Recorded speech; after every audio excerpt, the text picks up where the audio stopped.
No, it's fine, it's fine.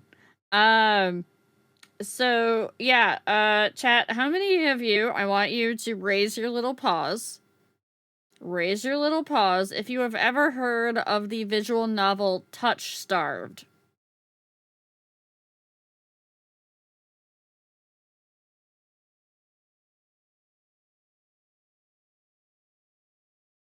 No? No, you haven't? Oh, Jappy's heard of it. Yeah, yeah, yeah. Can't say I'm familiar with that one. Well, that's okay because it's just in a demo so far.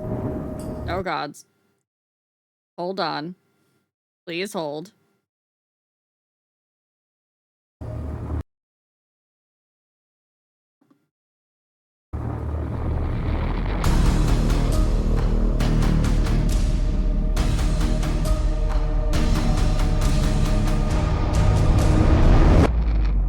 I still hear your voice when you sleep next to me.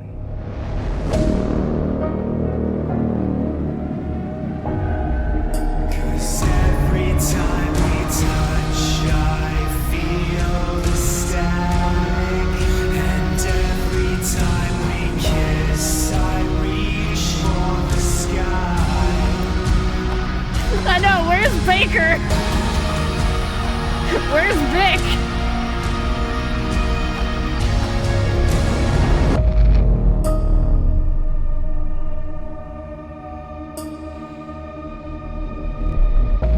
Let me pick my job off the ground! Wood?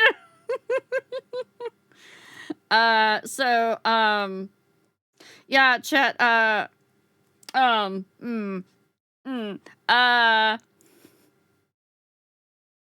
I'm going to be the protagonist, and Sari is going to read the NPCs.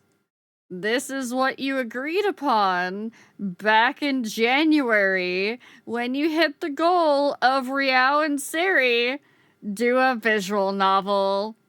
You agreed for me to be tortured like this. I'm going to simply pass away. Do you need more money off of this again?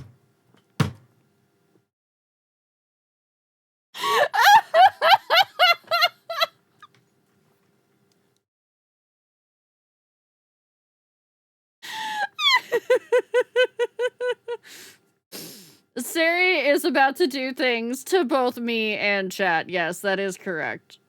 I don't know if I can handle this stream.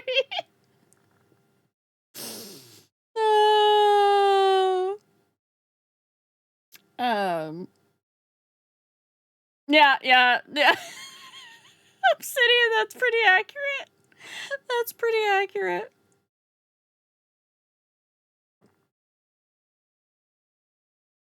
Put down some Nero.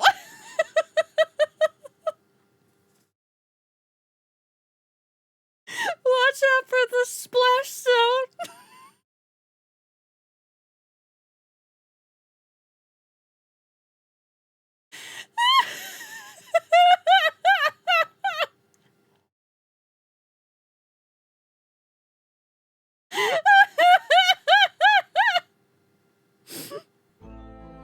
Perks in my Dino Nuggies, welcome in.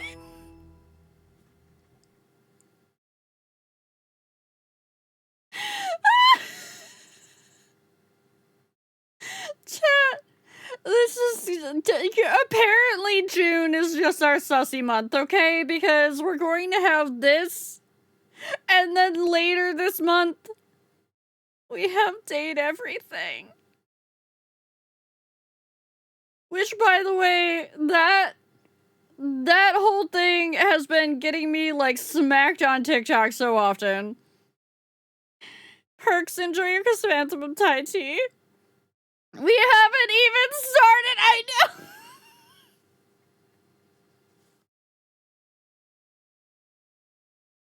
I have to get set up with Sari.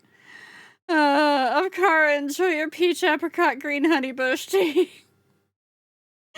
Just getting chat set up for easy Walmart. Kager of enjoy your jasmine lotus tea. I am going to absolutely pass away, just to let you guys know. If like you hear a loud thud and it doesn't sound like the typical desk smacking, it means that I have fallen out of my chair at that point, okay? Okay?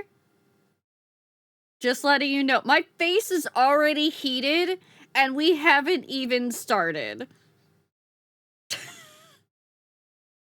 Like, there is already a blush going on. It's gonna be a good... Alright, chat, here's your... No, rats at work. Rats at work. Sync knows where I live, though, if I need rescuing. Hi, Mocha. Toxic, enjoy your peach apricot green honeybush tea. Gonna need to be cooling off every 10 minutes. Yeah, actually, let me go turn on my ceiling fan.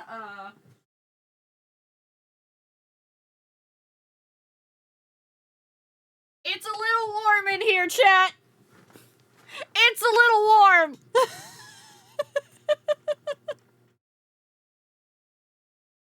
Yeah, we went over games a little bit earlier. Mocha. Sari. You, Azira coming out here with the Riz. Sari, you gonna hop in, Discord? Why did I close Steam? Why did I close Steam? I didn't mean to close Steam. I didn't mean to open OBS either. Steam and OBS need to not have similar icons in my brain. A blush? That's what they call it these days? Yes, a blush. I'm in and ready. Already starting off with the phrasing, huh, Siri?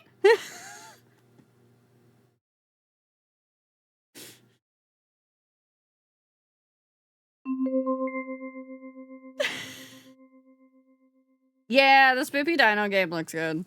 Ah, no, don't play again. No, bad. Chat, I can't join this Discord call. I can't join this Discord call. I can't do it. I can't do this. Let me make sure the category gets changed before I even start. Please tell me it doesn't switch me to mature. How is Touchstarved not rated as mature?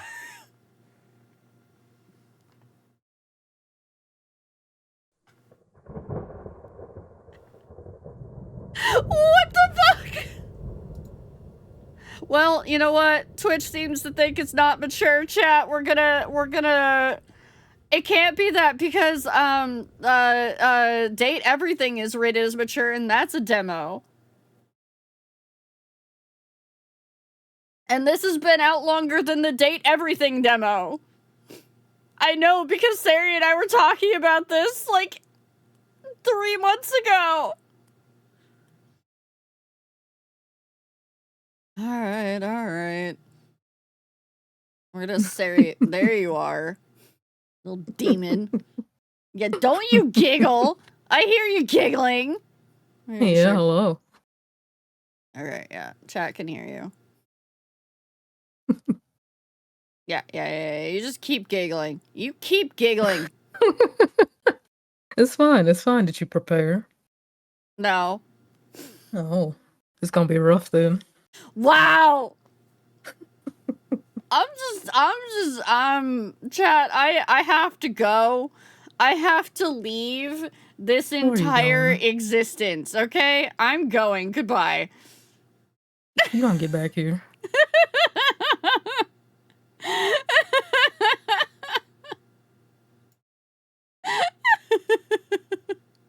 All right. Keep hiding. Hiding. It's fine. You can't run away. No. You don't scare me. You don't scare me, you eldritch abomination. See, you say that, But you hesitated to hop in the call, so... Yeah, because I knew you were going to have the zingers ready. The zinger? My zingers are primed. It's not the only thing that's primed. God, ready? Like pizza? As a note, chat, I want you all to keep in mind, please bear this in mind, as you watch this lovely entertainment that we are about to provide for you. Sari and I are very much platonic friends. Yes. Right now.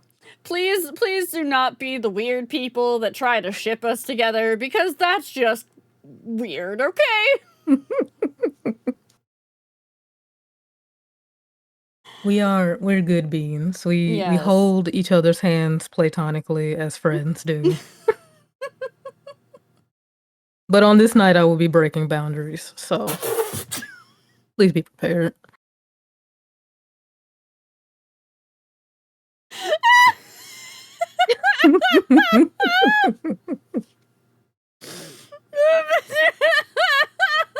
That's true life. People have tried to ship me and Sari before. They've asked when we're gonna get married. Especially in Final Fantasy XIV. I'm like, Sari's already married to somebody else. Canon and canon could not be more different, except they both sing It's a ships. wonderful plant man. But there's room for another.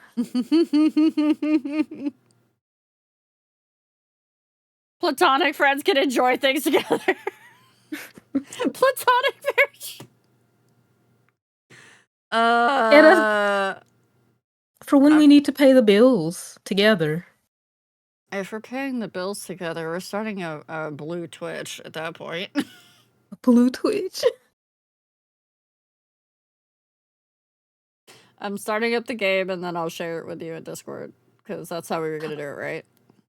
Yeah, I think that would be best because depending on your clicky speed, it might not match my clicky speed. It's loud! Oh, it is loud. Yeah, turn the master. Let me see if I can actually turn. Okay, let me turn off my copy. Okay. Alright. Turn that to about there, and then let me...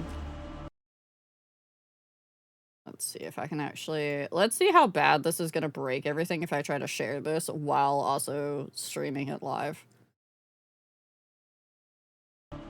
It's gonna be shareception. You're sharing within the sharing. It's infinite. You should have a thing to be able to see it now. Yes, gimme. Hold on. Watch a stream. Oh yeah, this is tasty. Okay, I'm gonna bring it over here. Hell yeah.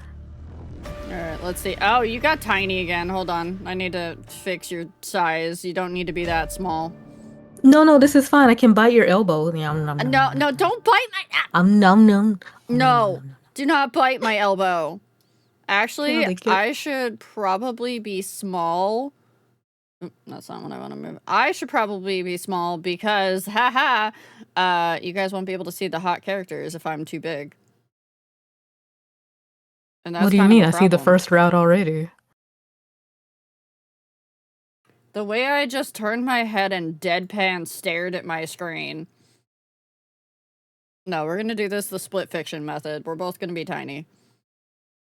Ish. I hate you all, chat! What if she was the devil on your shoulder? Actually, here. We will take Sari and we will put Sari... No, we'll leave Sari there. That's good. That's fine. Just put me behind you. I'll whisper in your ear. Don't go near my ears. They're sensitive. I'm Fae. Oh, every weird appendage is sensitive because I'm Fae, remember? So what other weird appendages do you have? I have a tail! Oh, okay. Are those the only two? Yeah, I'm not like you. I don't have tentacles. We can change that. We don't need to change that. I'm fine. I am a shapeshifter, though, so sometimes I get scales, and sometimes wings, and sometimes horns. So I'm gonna open up a spreadsheet, and then we'll just go through testing. You know? That Why way I is there a know. spreadsheet involved? Because you have so many. They're not used right now. They're like toggles. It's fine. It's So fine. you could give me Don't worry about it. Toxic. Go to the. I don't even know where to put you with that. Toxic, go.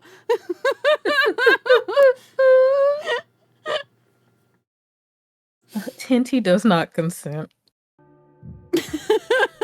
All right, are you ready? I am ready. Let me actually turn off my music. There we go. All right, here we go.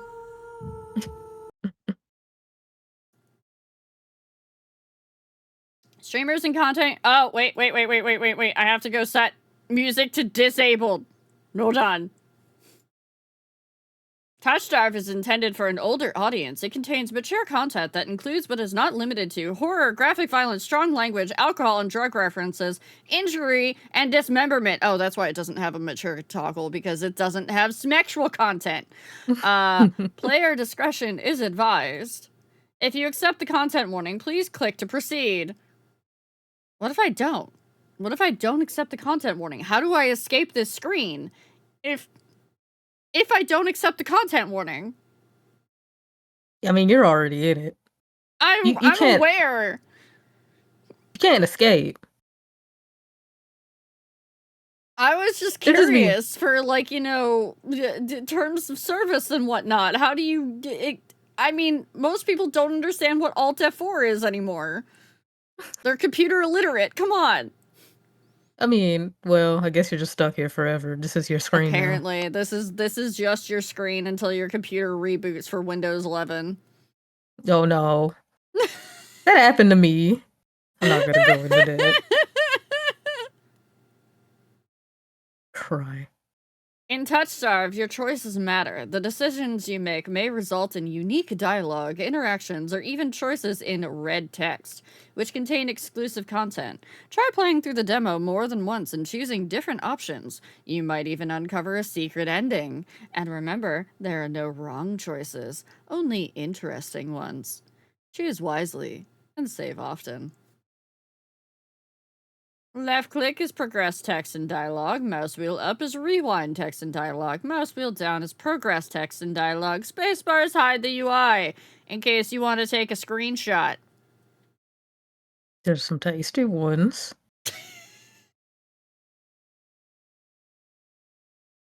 No, I want to go turn the music down. Choose your pronouns. Wait, I have options in here. Hold on. Music volume, go down. We're gonna turn our own music volume back on. I can't wait for something it just completely all across a different vibe to come on, like in your starting screen. And when bro. I have lo-fi on. Oh, okay. It'll be fine. It'll be fine. Okay. The world, wait, I think this is your line. Oh, do you want me to narrate even yours, or do you want me to just do NPC? We can always switch it up. What do you want? There's a healthy smattering of both. I'll start. Okay. We're learning how to boil lo-fi.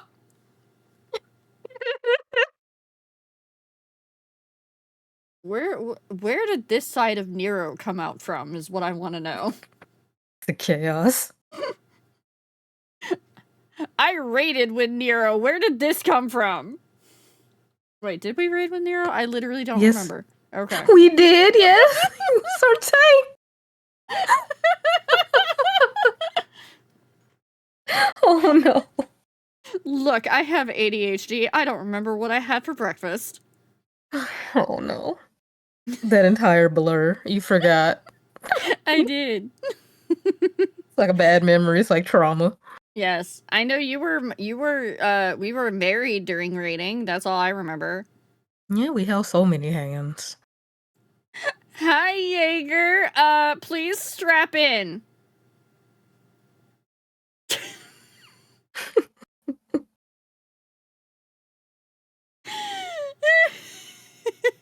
Wait, Oh, no, this we're is. about to hit ads. We're about to hit ads. Oh, If you don't have a sub or turbo, I apologize in advance.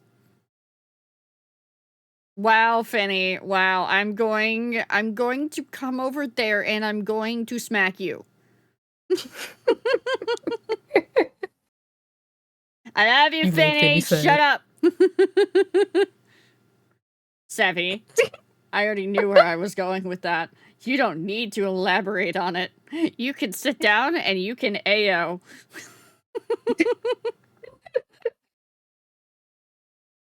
Also, Sari, do I need to turn up my volume or anything for you in Discord?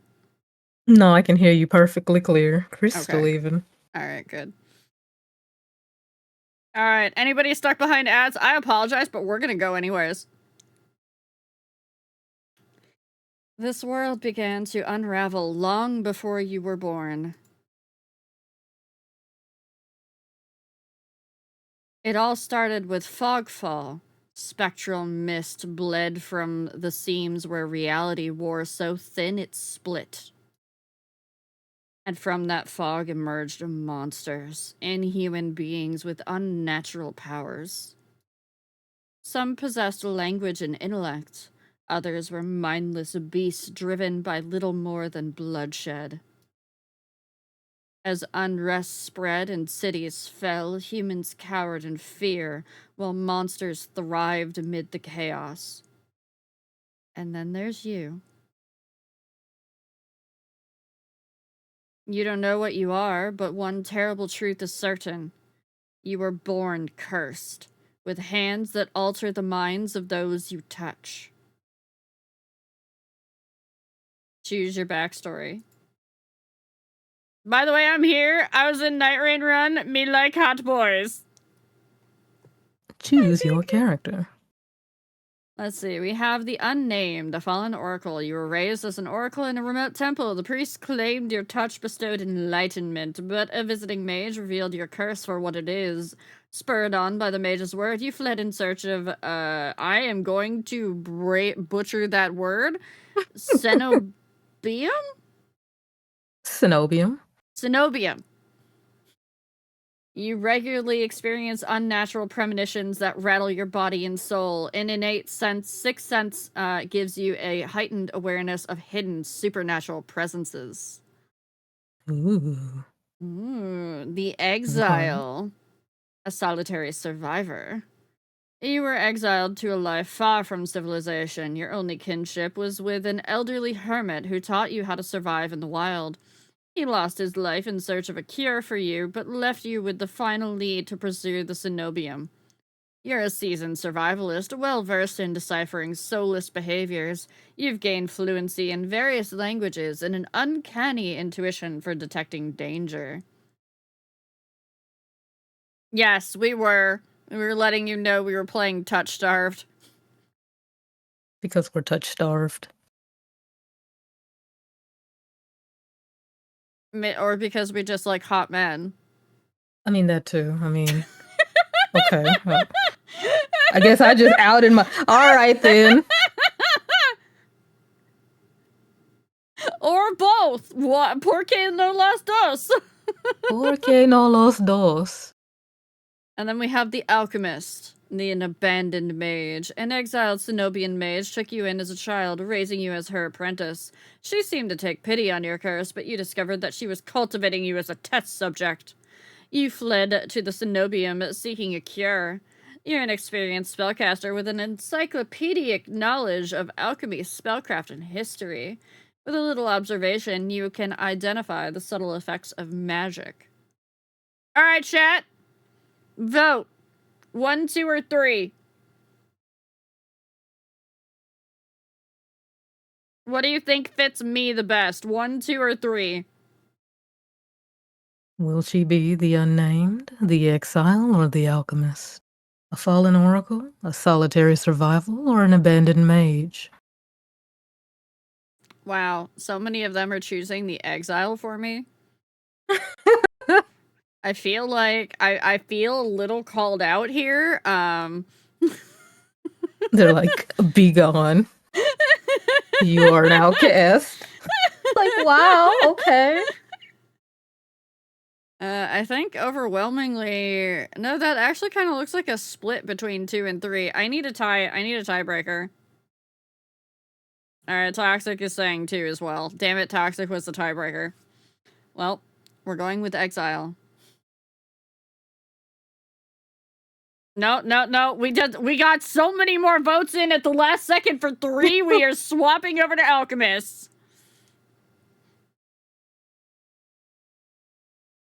Shaking pots and potions. I mean, I do make tea. Also, by the way, speaking of, Joe Cat says I'm a slacker. Oh. Sedge. He said that if I worked in his tavern, I would be classified as a slacker because I put things in people's tea.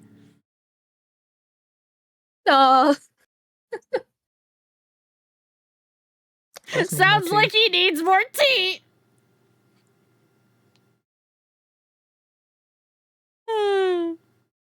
Alright. Your name is Rio. You selected she, her pronouns. Your backstory is the alchemist. Is this correct? Yes. Here we go, chat. The wasteland stretches as far as the eye can see. There's nothing out here but death, the ever-present stench of decay, and countless sun-bleached bones cast like seeds across the barren land. I could say death doesn't scare me, but honestly, I'm desperate. It's been 2 weeks since I joined a caravan bound across the wastes. Finding a group that would accept me was a trial in itself. I can hide my hands and deflect probing questions. Yes, and it is. But sooner or later, people always suspect something strange about me. Of course, Ryo is an alchemist. Every stream she puts on is pure gold.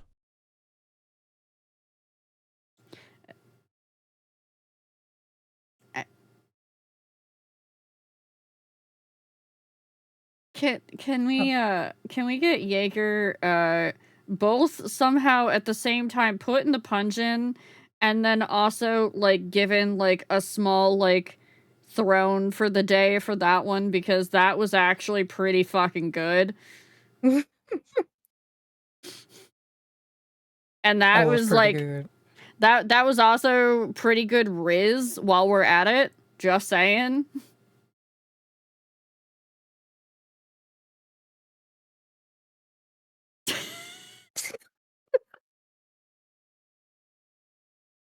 Got one of the 600 side.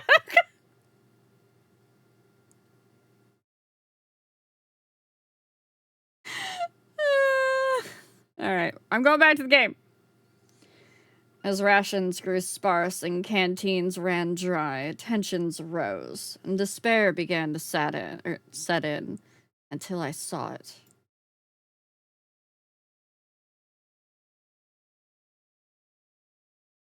Eredia, the city of knowledge, one of the last bastions of humanity left in the world and home to the famous academy called the Zenobium.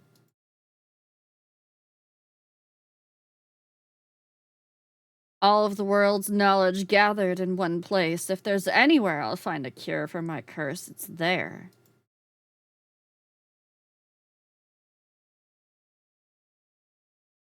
All that stands between me and a new life is a final stretch of salt-soaked waste.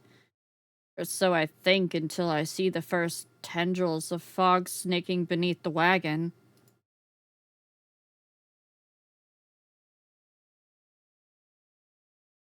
Is this the fogfall? My stomach sinks at the very whisper of it. I think that was actually me. No, that was someone else, yeah. My stomach sinks at the very whisper of it. A silent storm more devastating than fire, dangerous in cities, but a death sentence beyond them. A thick blanket of fog engulfs us, snuffing out the lantern's light. The wagon lurches to a stop. An eerie silence, heavy as the mist falls over us. The only warning we get is a strangled scream. Stay back! No! The cry dissolves into wet gurgling. I need I'm some not wet. gurgling. Wait. Hold on.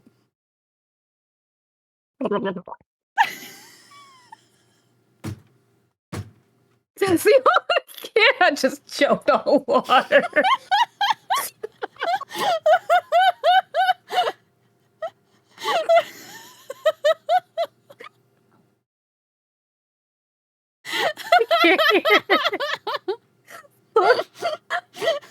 This wasn't in the contract. Bro. How are you supposed to gurgle? I'm done. Oh shit. Then the what? Sorry. Then the wagon violently pitches to the side. I hit the ground hard. The air punched from my very lungs. When I opened my eyes, adrenaline lends sudden, awful clarity to the carnage around me. A trader I once shared bread with lies face down in the mud, their back reduced to long strips of torn muscle, gleaming gristle, and exposed bone. Bodies litter the wasteland. I try to rise, but my ankle explodes with pain so blinding. White blooms across my vision. Only when my eyes finally adjust do I see the dark shape before me. A soulless stoops over the twisted form of a caravaner. I freeze, but it swivels its head. A dozen bulging eyes twitch in my direction and blink as one. The soulless lets out an ear-splitting shriek and charges me. But right before it reaches me, the beast barrels past, vanishing into the mist. A horse screams in the distance. I need to move, now! Nay.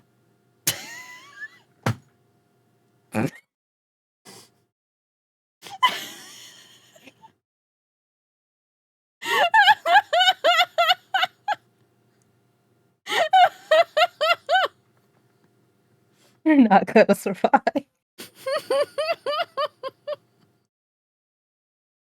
The noble steed requires an apple! Do you have an apple? No.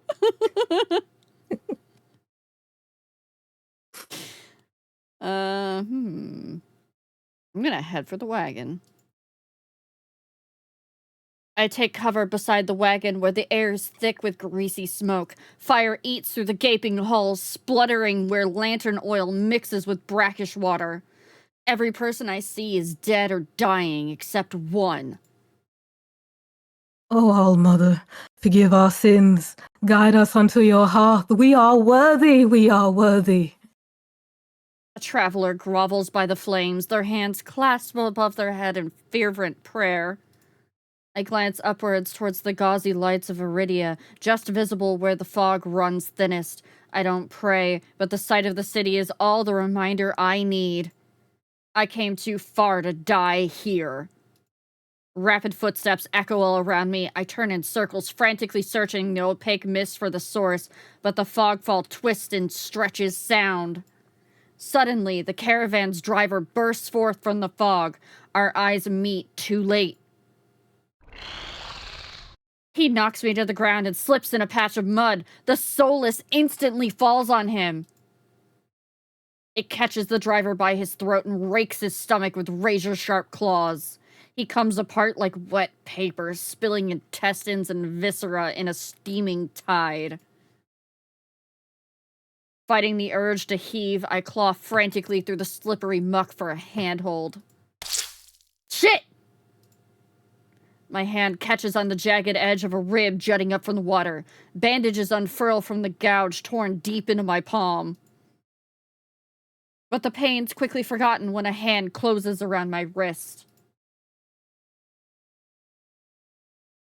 Can you stand? The praying traveler leans over me.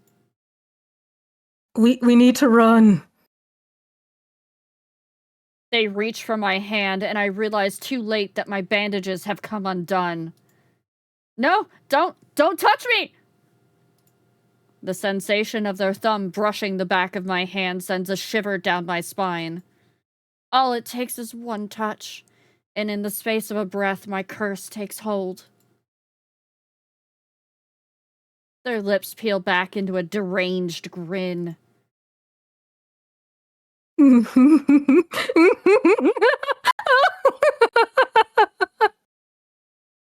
No. I've seen this face countless times before. This is my curse. Madness of my own making. Their grip on my hand tightens until pain radiates from my knuckles. Let me... Suddenly, clammy hands crush my throat, choking off my breath. Die. I don't know why that was a sing-songy tone. Hold on. Started choking. Spit bubbles at the corners of their mouth and flecks my face. The edges of my vision darken as my lungs shriek for air.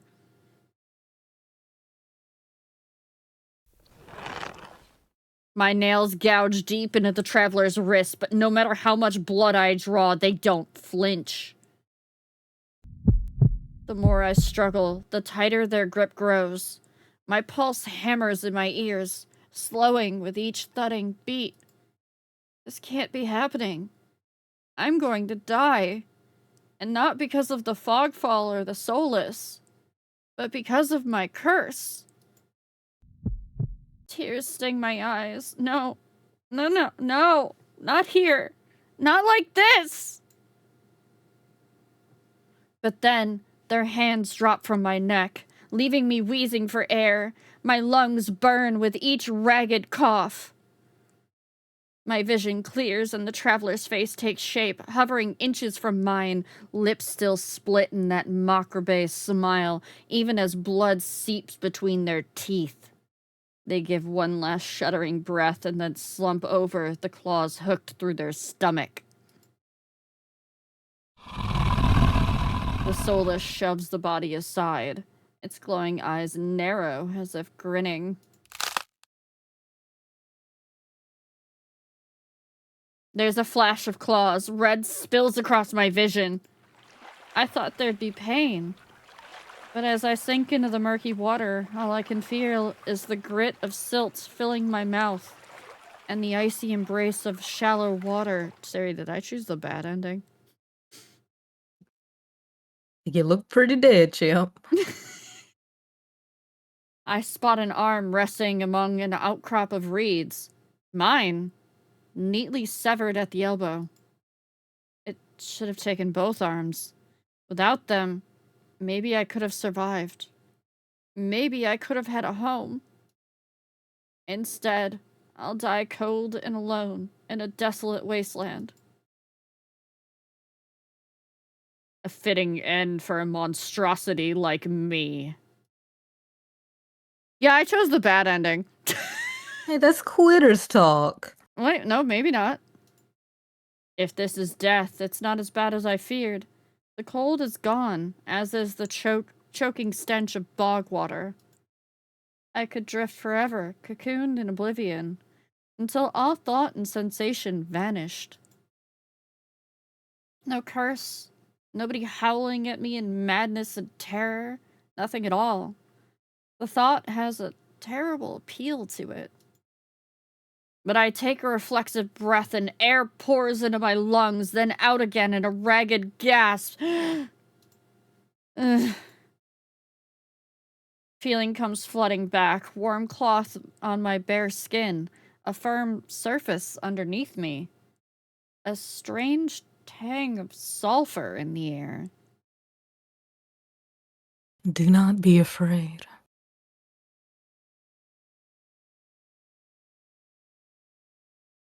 I twist my head towards the voice. Tears flood my bleary eyes at the bright glow of lamplight. Try not to move. The voice is calm, steady, and commanding. But more importantly, it's a stranger's voice. One thought cuts through my mental fog. I have no idea who this is, and I'm completely at their mercy. Stay away from me! My words come out in little more than a creaky whisper. I clamp my mouth shut, hating how weak and helpless I sound. I wish they had given me that beforehand, you know? Direction, a little bit. No. No. Who the hell is this? I manage to push myself up on one elbow, but my head swims and my surroundings give an alarming lurch. A stubborn patient. Bottom behavior. That's not in the script, Sari. I see it. I don't know what you're saying. You don't see it? No, it's not there. The way it tapped over.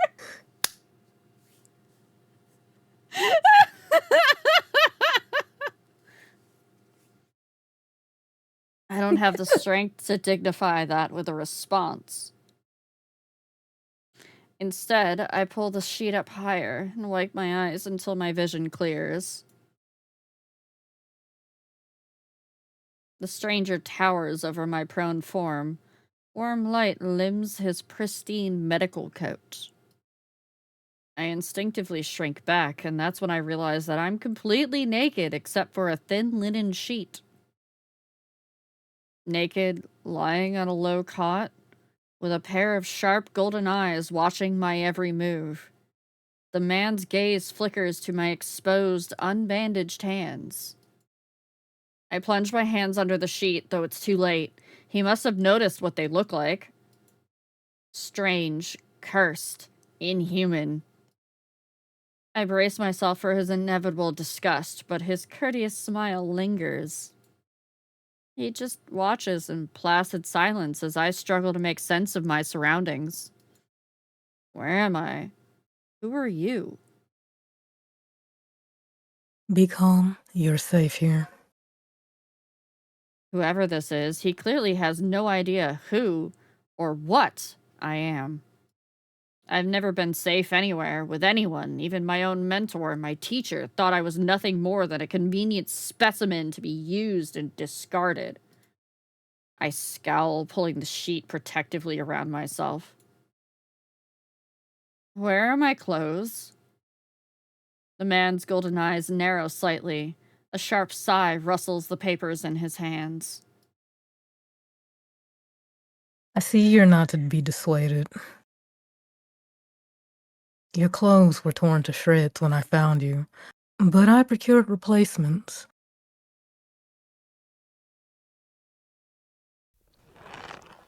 With a soft creak, he rises from his chair, giving me a better view of my surroundings. This looks like a medical clinic. Bottles of silvery alchemical concoctions line the counters in neat rows. The air makes my nose twitch, a faint whiff of smoke and something distinctly metallic. The doctor produces a large, dense bundle of cloth, which he sets at the foot of my cot. He's easily a head taller than most, and I have to crane my neck to look at him. And dear gods, why is he hot? I'm just drawn this way. We already agreed that pretty much looks like Rami, right? Yeah. Mm-hmm. Yeah, Mhm. okay, For those of you that don't know, Rami L is Sari's, OC in Final Fantasy 14. Yeah. Has his whole vibe. Yeah, this is literally his whole vibe. Actually, this is like you smushed your OCs together. Because you have the Doctor OC and then you have Rami. Yeah, yeah, cries. Yeah, I was unwell when I saw him. I was just like, oh, okay. By the way, for anybody who's not thinking that Sari isn't affected by the hot men, Sari is definitely affected by the hot men. Oh yeah, I just have plenty of water. You gonna take a cold shower later too? I mean, do I have to? What if I just want to ride it out? That's entirely up to you. Trying to nerf my no. Could you step out? I lift my head, looking defiantly into those golden eyes. Could you step out first? I'm not getting dressed with you standing here. To my surprise, the man's mouth quirks.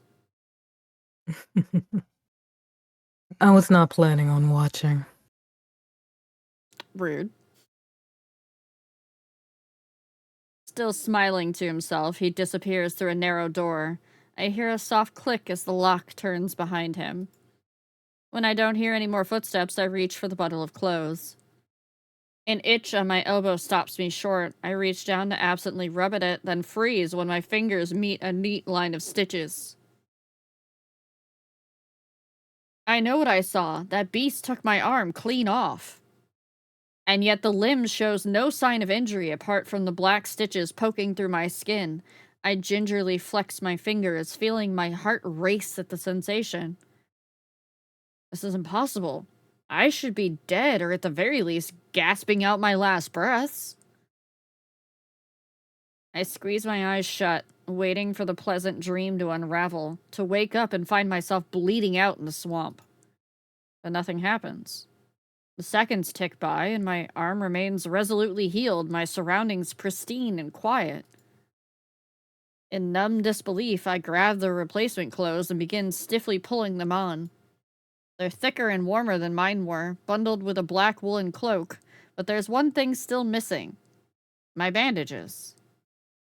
The doctor didn't leave me with any, though I know he saw my hands. I slide off the bed and take a few unsteady steps towards one of the drawers. If this is indeed a doctor's clinic, there must be bandages What somewhere. do you call a sheep that knows karate? A lamb chop. I will ask You're that wrestling. chat doesn't use TTS for puns and stuff when we're doing the novel. Please.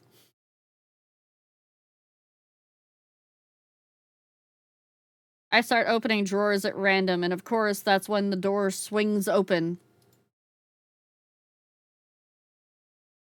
Are you looking for something? I whirl around, clutching a thick roll of clean bandages. I try to step back from him, but my legs bump up against the cot. Your caution is understandable, though if I meant you any harm, you would know. That's vaguely threatening. That doesn't make me feel better in the slightest, but he makes no move toward me, so I quickly wind the bandages around my hands.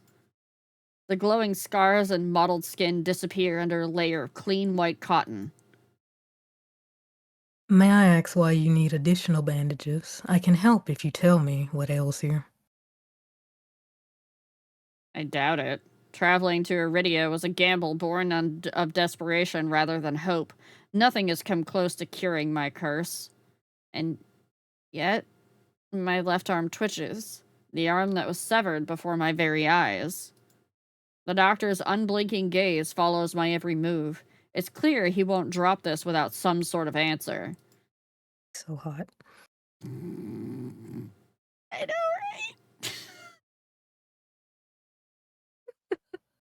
The bandages protect me. They warn others to stay away. I've tried every way of covering my hands, and this works best. Most people avoid touching me as soon as they see the bandages. An illness, then, or a less mundane affliction, spread by contact? I flinch. He doesn't even sound surprised, and that's far too close to the truth for comfort.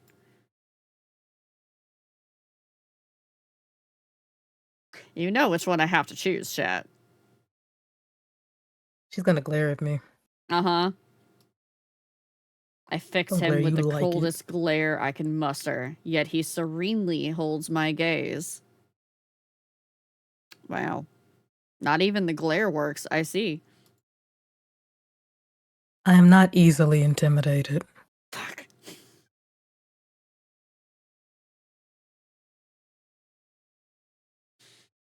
I hastily break eye contact, but he says nothing more. At least he doesn't seem angry. I shake my head. I need to know more about this doctor before he figures me out. Who are you? You may call me Kuros. And where exactly am I? Iridia, which I assume was your caravan's destination. I can think of nowhere else for a group of travelers to go. Iridia. So I made it to the City of Knowledge after all. I should feel relieved, but all I can manage is a vague sense of increasing unease. How did I end up here? I brought you to my clinic, of course. You were the only survivor from that caravan, barely clinging to life. You needed immediate treatment. Which you provided? Yes. He says it so simply, as if I'm a small child and he's explaining basic addition to me. If you talk down to me, I swear to the gods, I will come for that fancy coat and I will get it dirty and not in the fun way. 2 + 2 = 4, yeah. Wow! I frown and flex my fingers on the recently healed arm. Aside from being a bit stiff, it feels fine, though thoroughly attached to me. You're saying that you stitched my arm back on? Pardon? A Solus attacked the caravan. It ripped everyone to shreds. It tore my arm clean off. But when I woke up here, I spent my entire life learning from a Cenobian mage, and I know of no alchemy or magic that could reattach a severed limb. Even if he somehow could heal me with magic, I should be able to detect traces of it. But I sense nothing out of the ordinary. The doctor, Kuros, pinches the bridge of his nose. He sits back down in his chair, quiet for a long time. I do not know where you come from, but Iridia is the city of knowledge and deadly secrets alike. Information is power, and one should not give or receive it freely. Since you refuse to divulge your secrets, I will not divulge mine. I do not even know your name. I was just... You are new to Iridia, so I will overlook this specific breach of inadequate... Inadequate? Etiquette. Do not expect others to extend the same courtesy.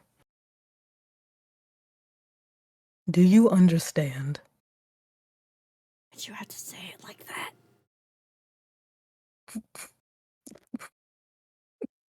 He glances at my freshly bandaged hands. Loath though I am to admit it, he has a point. I'm a complete stranger to him, yet he saved my life. Hi, Crypty. I take a deep, steadying breath. This time, when I speak, I sound a bit more like myself. Riao. My name is Riao. It is a pleasure to meet you, Riao. There's a little more warmth in his smile, his polite demeanor back in an instant. Why did you save me? If there's anything I've learned, it's that everybody wants something. With the world in such peril, no one reaches out a hand without expecting something in return. And I ask, why you saved my life? You don't even know me. The question seems to startle Kuros. I could hardly leave you to die in the waste. Assisting those in need is the very essence of a doctor's duty. I've never met a doctor who also handed out free clothes. My fingers find the edge of the cloak. There's a subtle but delicately embroidered pattern around the hem. I try not to think about what price Kuras might demand for such well-made clothes. Get back on the table. Let me see them hands.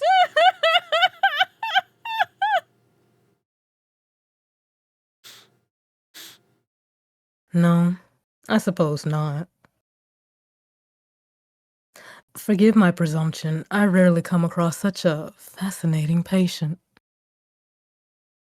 I blink. What did he just say? I simply meant that few would cling to life so resolutely or brave such a perilous journey to Iridia. So, funny enough, Finny, this game does not have the mature label on it. I'm being good. I don't know what you mean. Yeah, we're being good. I'm reading all the words. I could not help but being curious about you, Ria.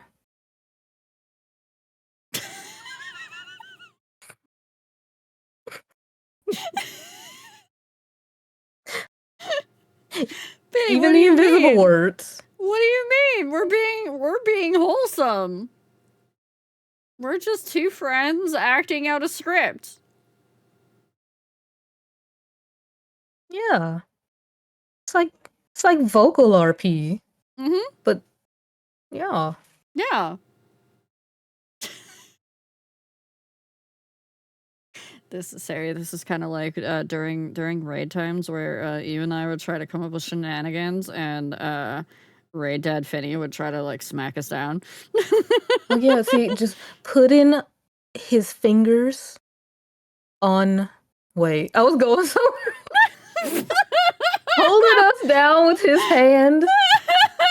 We just wanted to have I can't. We just wanted to have fun. I'm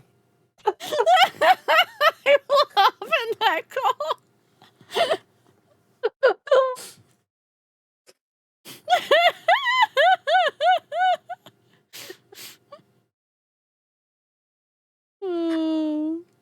I'm gonna put you to work if you hop in here.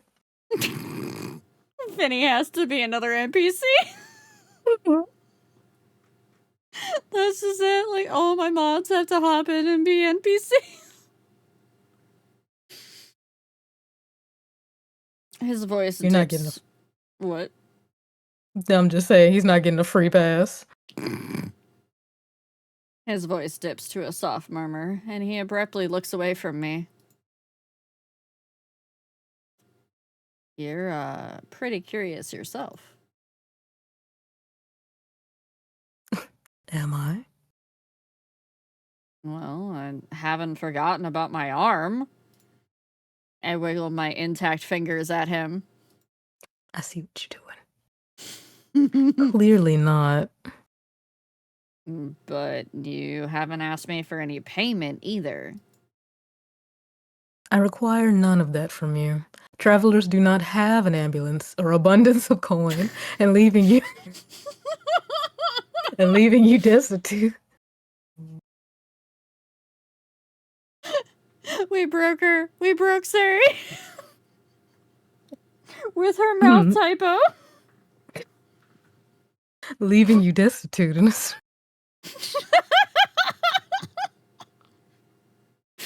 can't even finish. She can't even finish. I just keep seeing ambulance going.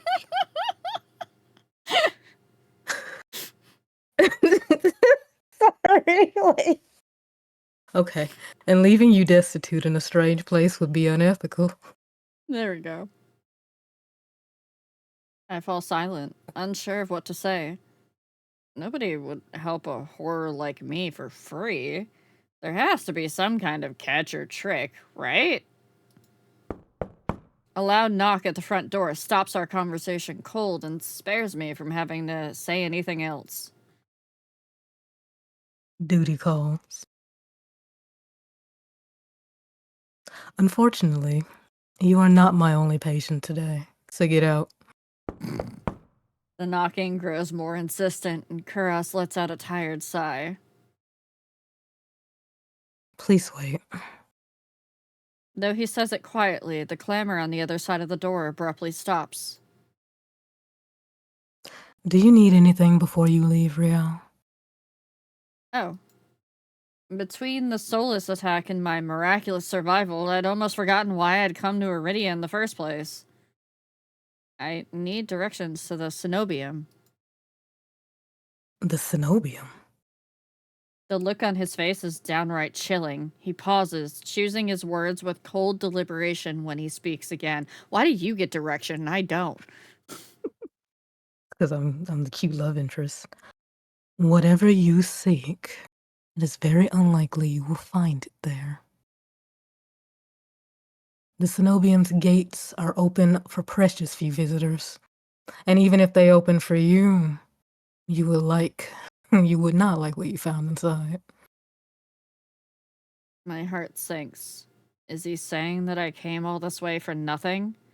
Risked life and limb for nothing? No, that can't be. I've only just arrived, and Iridia is the largest city still standing. There has to be a cure for me here. Then if not the Cenobian, where would you suggest? Do you know anyone else in Iridia? I shake my head. Then I suggest a local guide. Head to the Wet Wick and ask for Leander, the leader of the Outer Stone. I'm waiting for chat to catch that. I'm waiting. How many of you are caught on? Yeah. How many? How many caught on?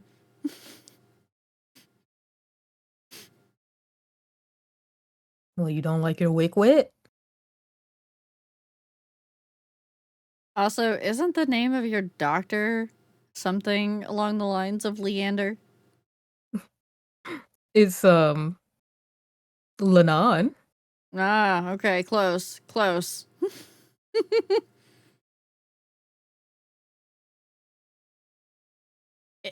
Excuse me? The wet what? The Wet Wick. He sounds deeply unamused. Follow the Outer Stone postings. They're difficult to miss. When you meet Leander, tell him I sent you.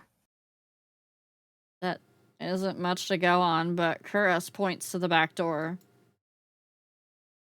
You will be safe so long as you do not draw attention to yourself.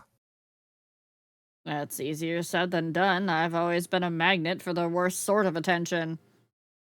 Don't take that personally, chat. If you require my assistance, you may return whenever you wish. Though he's smiling, there's a note of finality in his voice. Resigned to my dismissal, I slip out the back door. Boxer, enjoy your Jasmine Lotus tea. I find myself standing in a narrow and rather gloomy alley. I pull the new cloak up over my nose, stepping out over the contents of the emptied chamber pots. Something weighs heavily inside one of the cloak's pockets. My coin purse. Every last coin that I'd scraped together for the journey to Iridia is still inside. Oh, The purse- ambulance of your coin. The purse doesn't even look like it was open. There are so few coins to begin with, they probably weren't worth stealing. I glance back at the clinic's closed door. Kuros didn't take any payment. He didn't even ask for a future favor. What kind of fucking fae is this? But he also said that in Iridia, secrets are power. Does he expect me to give up mine at some point? That's not exactly a comforting thought. Still, no matter why he did it, Kuros gave me a second chance and a lead on where I might find help. I'd better get going before he changes his mind. I squeeze out of the alley and into the crowded main street. The line outside Kuros' clinic stretches down the road. Two thin peddlers queue outside alongside weathered elders. If any place is in desperate need of a free clinic, it's this one. The cobblestones are treacherously rough under my feet, deep grooves worn between them by regular flooding and decades of hard use. I knew Iridia was a river city, but I didn't expect it to look so eroded. The buildings are tired and dilapidated, all crammed together in narrow streets. A child darts by, clutching something greasy wrapped in paper. The smell of fried food drifts over to me, and my stomach gives a faint gurgle. This morning's catch, fried up hot and fresh. Not too many eyeballs today. That sounds disgusting, but I'm starving, so I duck my head under the stall's grubby awning. A large fish leers up at me, its 3 bulging eyes still visible through the thick layer of crispy batter. The vendor gives me a gap-toothed grin. What's the cheapest thing you've got? The vendor points at a metal basket of what looks like long strips of savory fried dough.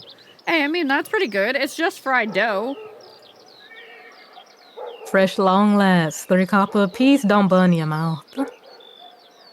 I take the coins out, counting them gingerly. At this rate, I might not even be able to afford dinner. Reluctantly, I drop the payment on the counter and take my meal. 2 streets later, I pass under a wrought iron archway adorned with dangling garlands of red and pink lilies. The buildings in this quarter are a dizzying riot of color, painted walls and tinted glass everywhere I look.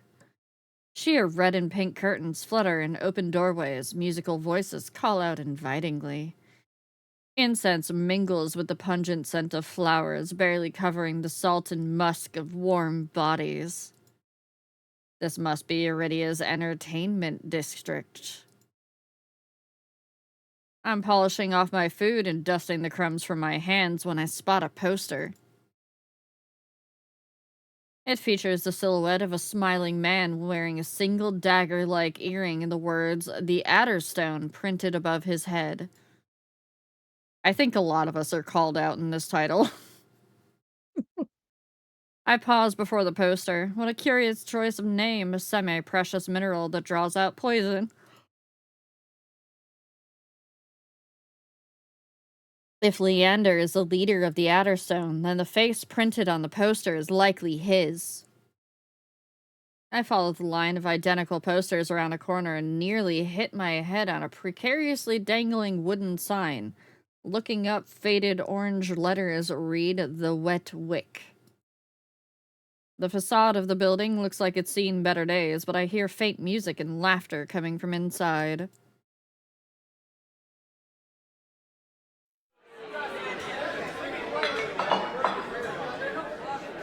It's not even midday, yet the Wick is packed.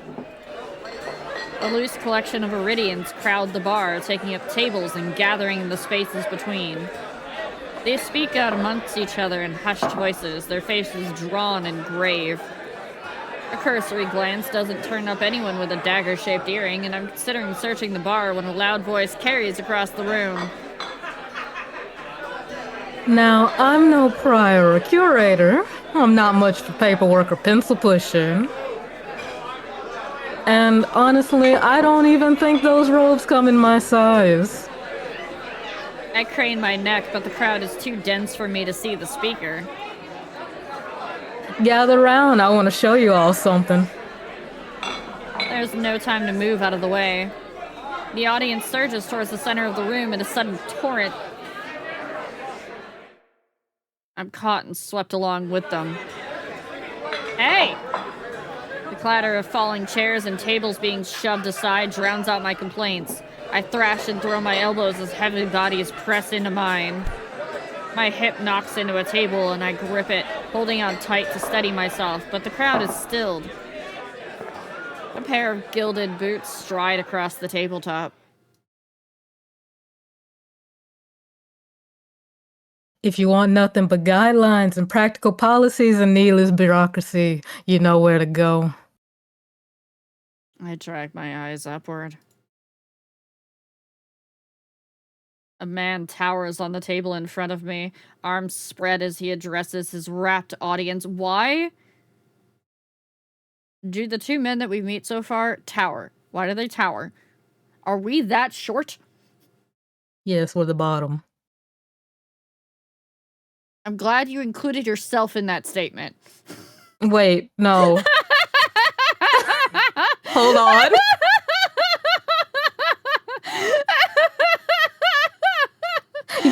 No, wait. Christ. Read. Don't look at me, bro.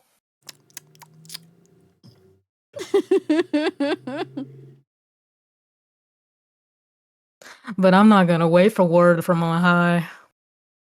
His impassioned words provoke nods and excited whispers. But nothing is as captivating as his brilliant smile. He beams at the crowd around him, a performer on his makeshift stage. And, unlike those clerics, I don't need the Abyss's approval to cast a spell or two. As he raises his hands above the audience, the dagger-shaped earring dangling from his left ear catches the light in a flash of gold. It seems I've found Leander. These are our streets, and we make our own luck here. He snaps and a flash of pale green light erupts from his hand. With a flick of his wrist, Leander conjures a ribbon of glittering light. A delicate flower stem sprouts from between his pinched fingers. One by one, glowing lily petals unfurl. Leander raises the flowers in a flourish, and the bar bursts into clapping and cheers. My mouth hangs open, and not just on account of the impressive performance. There was no incantation, no spell circle. I've never seen such a beautiful and intricate spell cast so effortlessly. With skills like that, it's no wonder Curris sent me here. Leander plucks the shimmering flowers out of the air and turns in a slow circle. Now, who could use with some good luck? Eager onlookers scoot closer to the table, but Leander's cool green eyes slide right over them and lock on mine instead. How about you? My chest grows tight. Suddenly, I am in the spotlight. We all know how much I hate being in the spotlight, chat. I'm refusing the flowers. Heck no, goodbye. Wow, hey! I'm good, thank you. Leander's smile widens as though he didn't hear me at all. Are you sure? But as he speaks, the lilies fade away in a shower of opalescent light. To my surprise, Leander laughs under his breath. That's the problem with flowers. They don't last long, but they leave an impression, right? I feel called out. Considering flowers are part of my gig. He grins at me, and I find myself smiling back. Leander steps off the table, dropping among the excited crowd with a clink. All right, show's over. Back to work, everyone. The audience disperses, and Leander heads towards the bar. Now's my chance. I start after him. Will need to find myself face to face with one of his followers. Where do you think you're going? I need to talk to Leander. Uh-huh. You in Affalo Town. Leander's busy right now. Out of stone business. Come back tonight. After the moment we shared, surely Leander can spare a word. But the follower crosses her arms, unmoved. I glance over her shoulder, hoping to catch a glimpse of Leander. As though sensing my gaze, he looks up, and for a moment our eyes lock. Then Leander turns away to murmur something to the group gathered around him. The follower moves to block my view. You hear me? I'm not looking for trouble. This Dr. Kuros said I should find Leander. That's... She's interrupted by a hand resting on her shoulder. Could have sent you? He said you could help me. Leander nods at the woman and she steps aside wordlessly. Follow me then. He leads me to the crowded bar. There is so little room that his broad shoulder presses against mine. I tense, but he doesn't seem to mind at all. Sorry about that. The others don't watch out for one another, but they can be overprotective at times. Lessons learned. Leander flashes me a broad grin. You're new to Iridia, aren't you? He says it with a genuine air of curiosity. Do I stick out that much? No, but I'm certain I remember seeing a face as lovely as yours around Lowtown. My eyes drop to the polished countertop. I'm not used to flattery, and being this close makes eye contact difficult. As if on cue, the bartender approaches us. What'll it be? Surprise me, and add anything my friend wants to my tab. Water is good. Water's fine. While the bartender leaves to fix our drinks, Leander leans his elbows on the counter. His sleeves ride up, revealing a long, raised scar. I catch myself following its winding path across his forearm. Why am I so looking at all of these men with the hungriest eyes possible? 'Cause you're Touchstar, aren't you hungry? By the way, you can press spacebar so we can see his delicious arms. I don't see the scar. arm. I don't unless it's this one that they're talking about right here. I actually don't see it either. Wait, we've been lied to. Where's the scar? There's a scar here. You see the little okay. X? Yeah. I do see it. X marks the spot. You know where we gotta go. Thank you for clipping that, chat. Leander's eyes wander over me in return. When they lock on my bandaged hands, a bitter taste arises in my throat. Here come the questions. Is there any chance could have sent you here for cheap drinks or barely edible appetizers? No. He pushes his hair back from his forehead, sighing when it immediately falls back into place. That's the doctor for you. Always business, and I'm not sure if he even knows how to relax. The bartender pushes a pair of glasses our way. I don't realize how thirsty I am until the cool water touches my lips. Beside me, Leander takes a deep swig from his glass. So, how can I help you? I need to get to the cenobium. As soon as the word cenobium leaves my mouth, the group standing nearby falls silent. From the wary looks thrown my way, it's clear I've broken some taboo. Ah, it had to be the cenobium. Leander pushes away from the counter. Let's continue this conversation outside. I rise to follow him.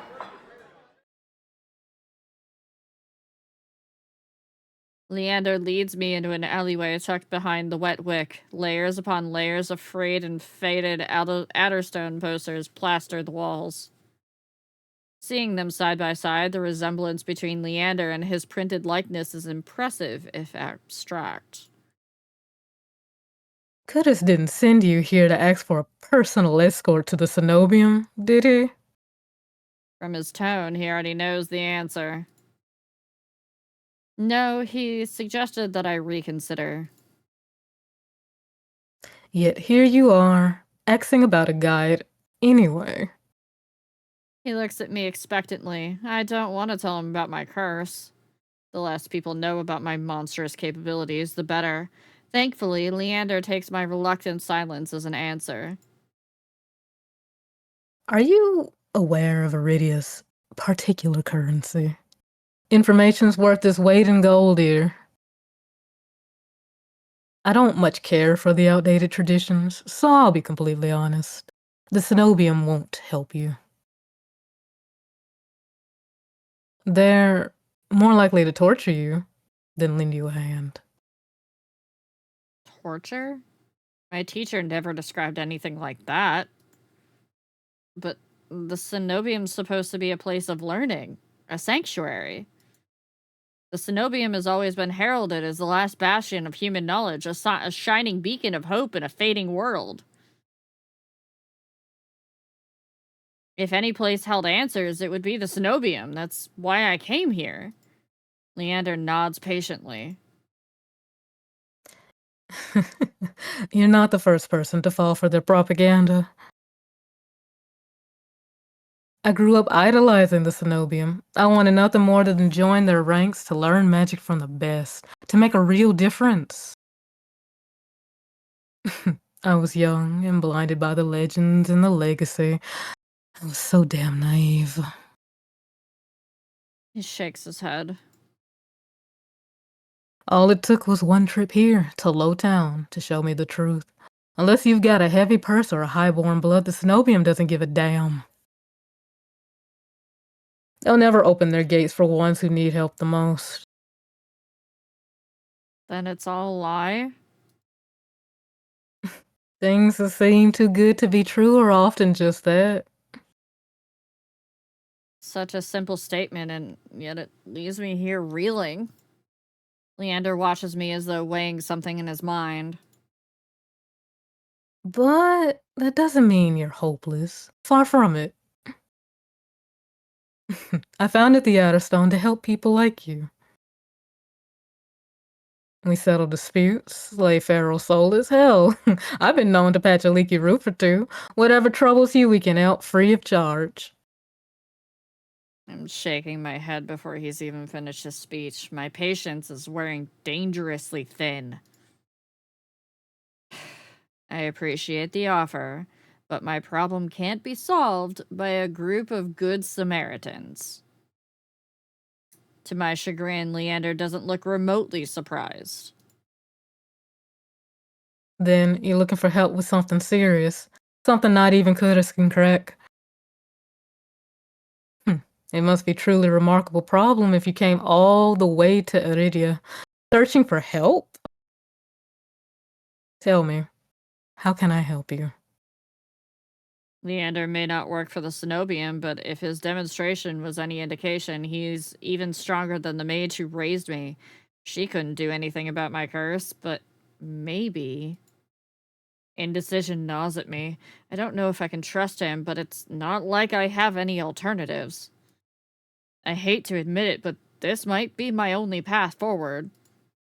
My confession comes out in a strained whisper.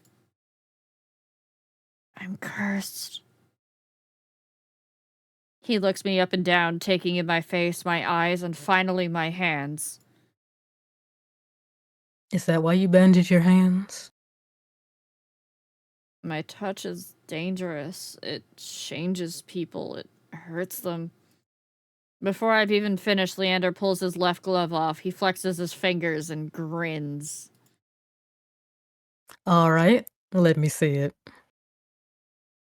As he offers me his hand, a prismatic flash of magic ripples across his palm, an enchantment for protection, but I'm already shrinking backwards. I can't. I don't care how confident Leander is. I won't allow myself to hurt him, to see his kind face unrecognizably warped. I don't want to hurt you. I'll be fine. Trust me. I've seen enough curses and hexes to last me 2 lifetimes, but I'm still standing. Do you really think Kudos would send you here if I couldn't handle it? How should I know? I only met him today. I'm twice as good as any Cenobian mage. If anyone can help you, it's me.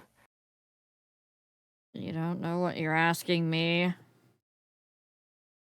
I'm asking you to trust me. And that's the fucking problem. Can't trust the man with the big boopa?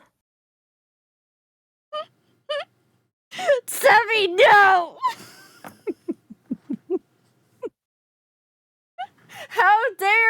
You clip my trust issues!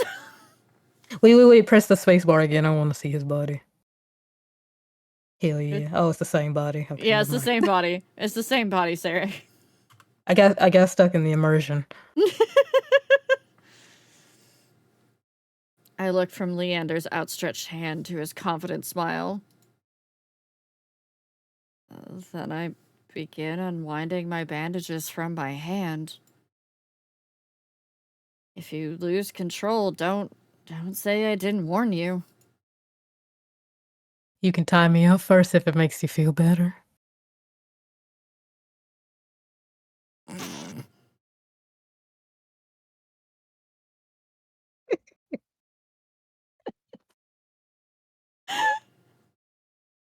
Hmm. Hmm.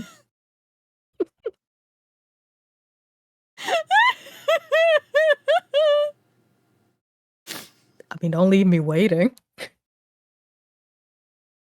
His attempt at levity does little to comfort me.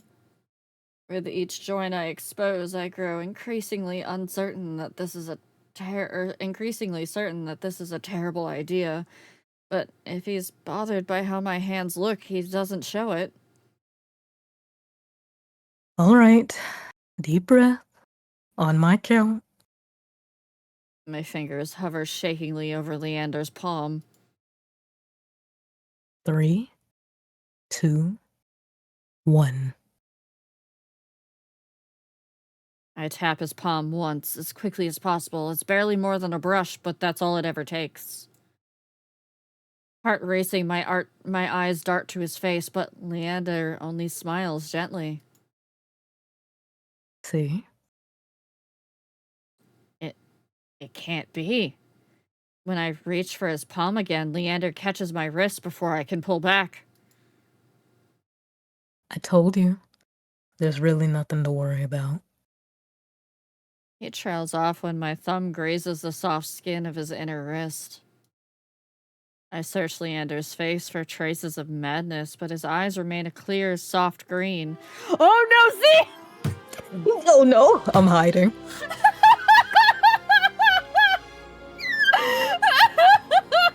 What a stream to come in on!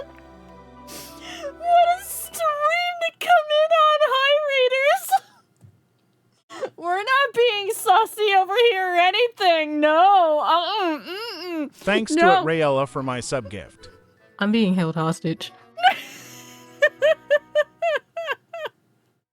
Yes, the game is indeed Embracing the called horn? Touchstarved. Thank you for the resubbies. You are I It's can't fine. breathe. I can't breathe. Wait, press oh my spacebar God. again. Oh, press spacebar. Okay, there you go. Hell There yeah, you go. movies. Sari's entranced by the movies. Welcome in, Raiders. If you don't know me, my name is Ria. I am a purple gremlin cat girl fey goddess who rules over the realm of the wilds. Currently, I am completing an incentive from my birthday, which is to read a visual novel with my friend who is known as Sari Berry. Sari, say hi to chat. Hello. I'm here to torture her. Give Minoko a kiss for me if she tolerates kisses, Z. Love you. Bye. Thank you for the raid.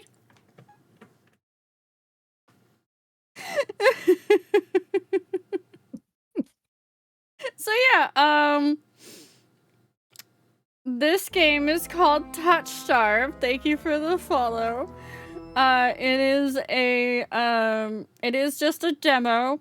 It is a visual novel. There are trigger warnings for violence and basically like eldritch abominations. So if that is not your thing, you may want to lurk. And given the name, it does kind of get into a little bit of the innuendo here and there, so yeah. Oh, Z got to play the llama game? Yeah, we'd been talking about that a while back when I first saw it. I showed it to her and she was like, oh my God. I didn't know she got to play it. I was lurking. But yay, I'm glad she got to play it.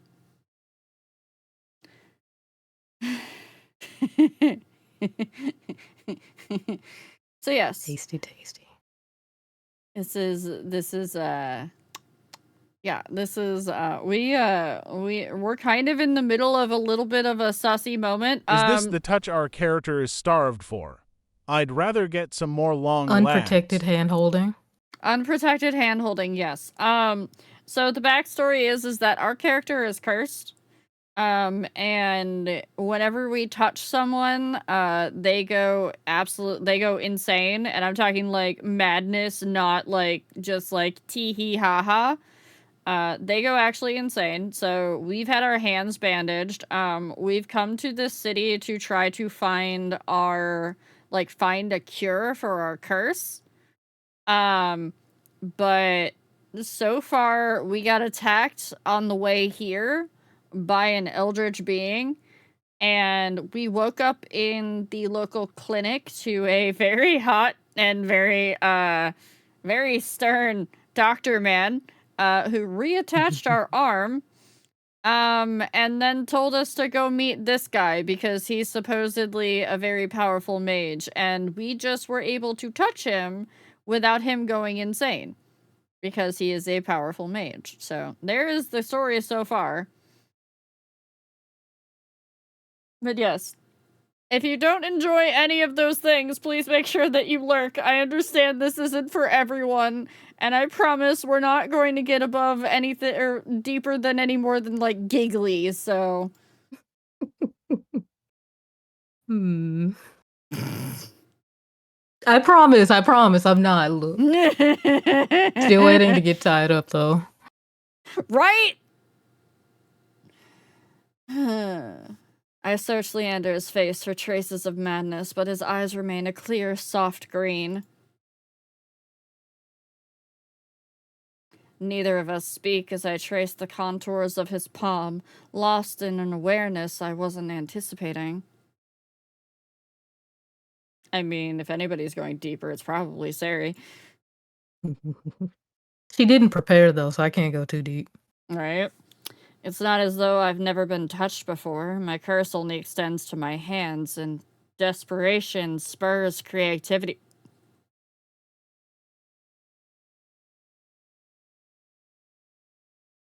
You get to choose your gender. You get to choose your gender for the main character. So you can be a guy, Baker, or you can be a they, them. Yeah, I'm...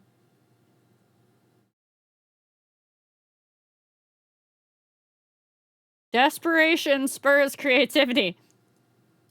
But all that pales in comparison to this. I've never experienced such intimacy. My fingers, long deprived by years of bandaging, pick up every single detail.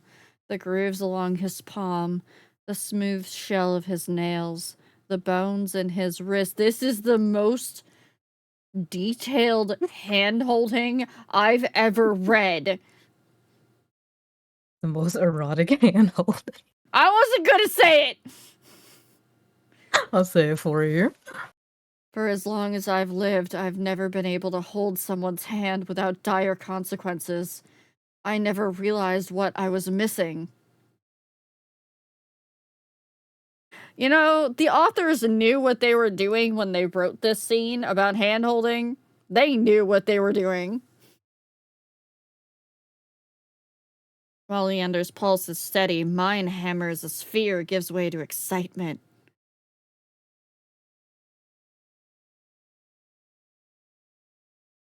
What? What? Why am... What?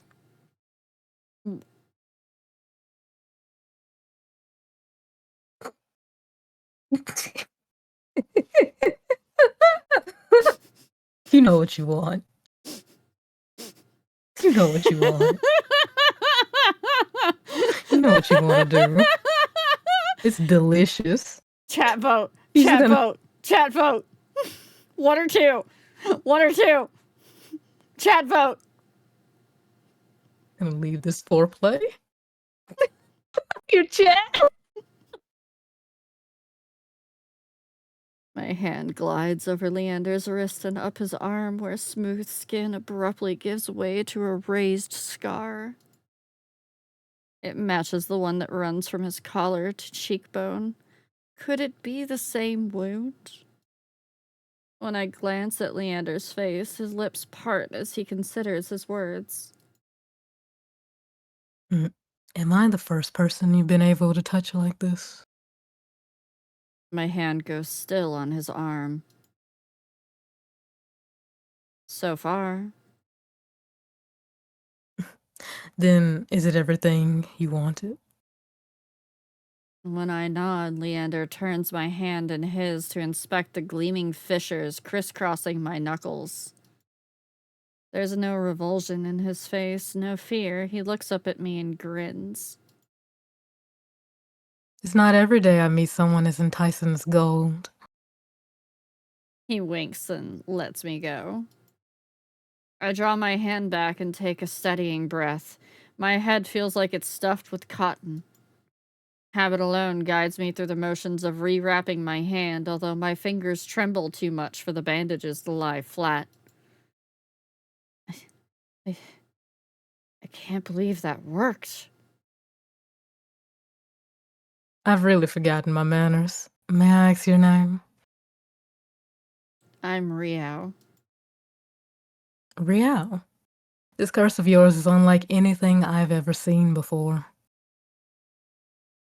I can tell you're careful, but it's best you kept this between us. Are you staying in Lowtown? I pause. Room and board was something I'd yet to consider. I don't know. Let's get you properly settled then. The Wick is noticeably quieter. Without their leader, most of Leander's followers have dispersed, or, in a few cases, fallen asleep beside their drinks. Got any rooms left? Or did my lot grab 'em all to sleep it off? The bartender, who I now realize doubles as an innkeeper, slides a key onto the counter. Is this going to be one of those there's only one bed left in the inn situations? Is that what this is turning? Chat. What are our predictions? Is it going to be that trope?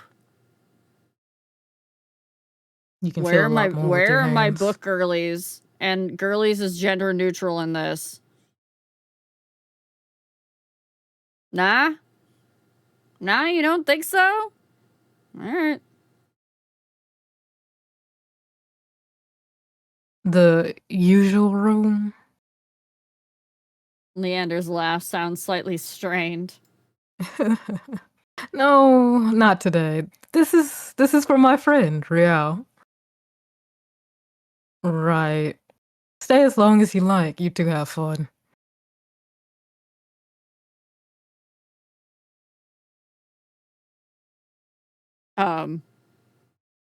Bartender, you're assuming a lot there? He said friend. Yeah, I mean, friend can be a lot of things. Have fun? Leander clears his throat, then holds the key out to me. I hesitate. My coin purse barely holds enough for a day's worth of meals, let alone a room. How much do I owe you? Nothing. My treat since you shared your secret. That was country. Totally became country. Food, drink, a warm bed, anything you need. Carefully, I take the key from him. It's small, but heavy in my palm. I never expected to have a warm bed in Iridia, let alone free meals. Thank you. Iridia's twice as dangerous as it is wondrous. Be careful out there. And if you need a reprieve from what haunts you, you come find me. I nod, taking one last look at the gleaming bronze key before tucking it in the pocket of my cloak for safekeeping. Leander gives me a friendly wave before returning to the bar. Dust glitters in the sparse rays of light illuminating the room. The furniture is tired, the walls cracked, and a large lumpy bed serves as a centerpiece. I can't remember the last time I slept in a bed, and I never imagined to sleep in one tonight. When I collapsed onto the bed, the springs let out shrill squeaks. Finally, I can allow myself to rest. My eyes fall shut before long.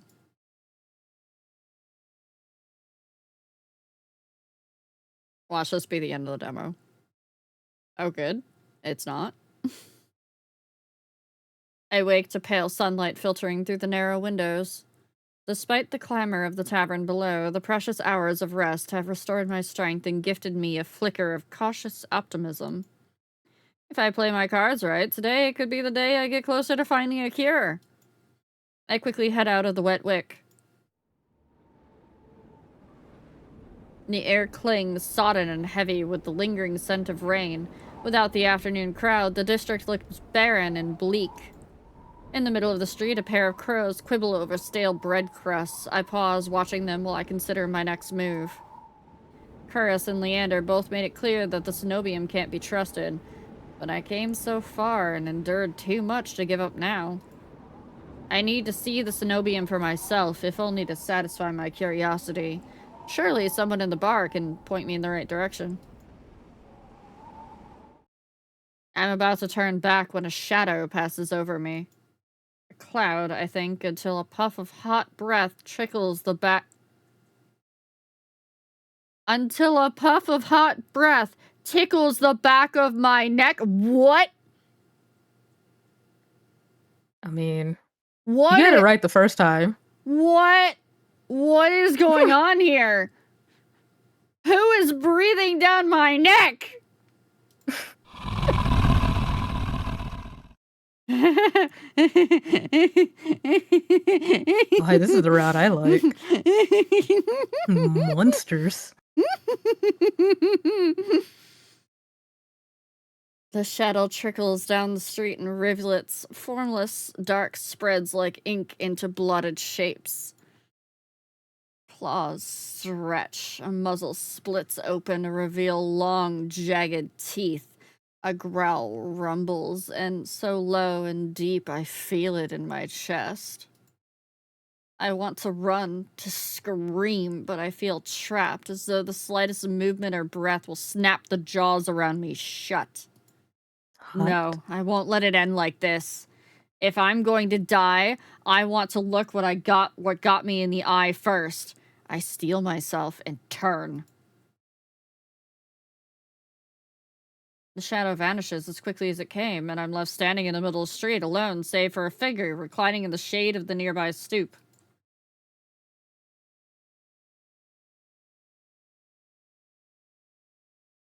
Baker! Baker! It's not a cat boy, it's a fox boy, but Baker!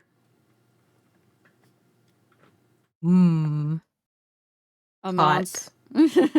A monster, that much is clear from a glance. One that could nearly be mistaken for human were it not for the tufted ears and the tail curled around his ankle. That's not a werewolf.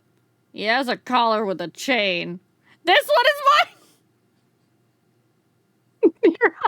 Nero suddenly joins the call. When you... Here, hold on. There you go. Look it. Look it. There you go. Oh, his sleeves are sheer. Look at that. Oh my. Oh, Rue? Oh, his... The harness? I know! It's attached to his collar!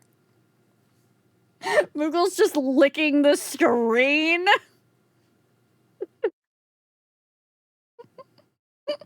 His shirt has slits in the side, Rhea. You can see the harness go all the way around. Yep. Oh, okay. He's probably I don't know. He was just growling in our ear. He was growling in our ear and breathing down the back of our neck.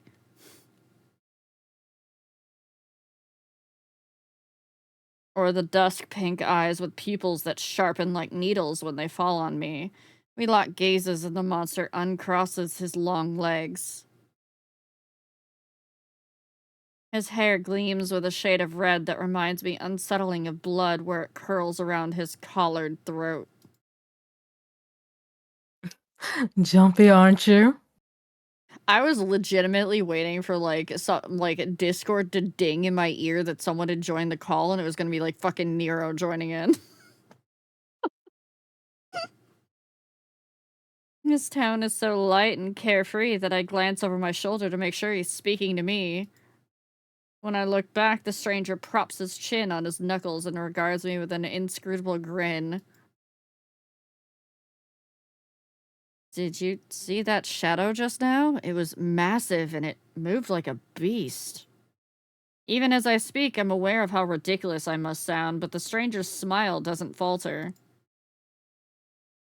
The only beast I've seen are the Wick's drooling regulars, though this did catch my eye.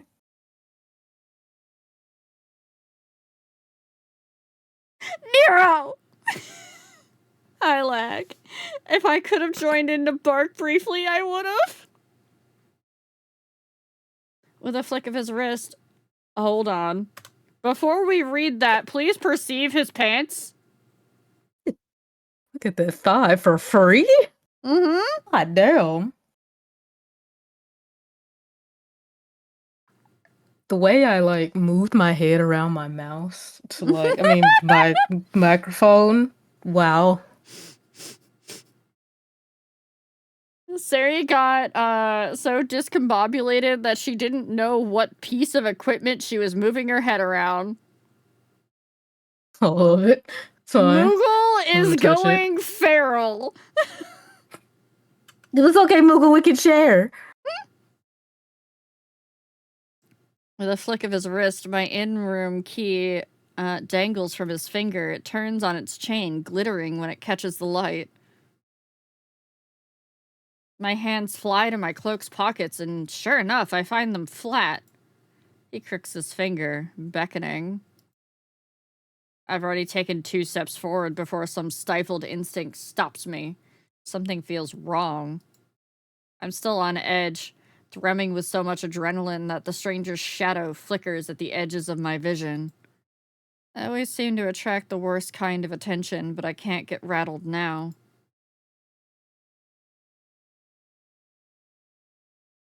Who said that's mine? He smiles wide enough to reveal sharp fangs. Oh god, he has the teeth to match. Of course he does. I saw you drop it. You really should be more careful. City like this, somebody might take advantage. A bald-faced lie said without any hint of irony. I didn't drop my key, and I didn't sense any magic either. He must have stolen it somehow. I approach the monster, careful to keep an arm's length away. He doesn't look dangerous, but the most deadly ones never do. The stranger's chain softly clinks with the tilt of his head. His ears flick. Keeping your distance. Hold on, I'll give you guys a better look. There you go. Oh, damn. Drink it in. I don't know Curtis why, but might this have guy some. pisses me off.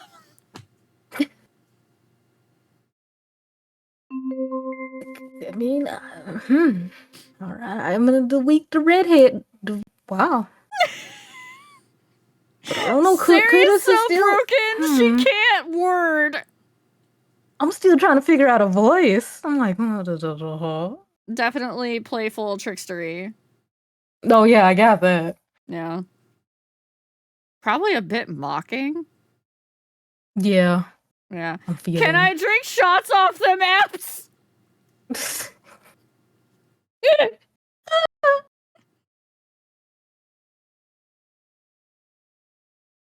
I think you read this. I think we're good. Okay. I'd be stupid to trust you. You think I stole your dinky little key from all the way over here? He gives an exaggerated sigh.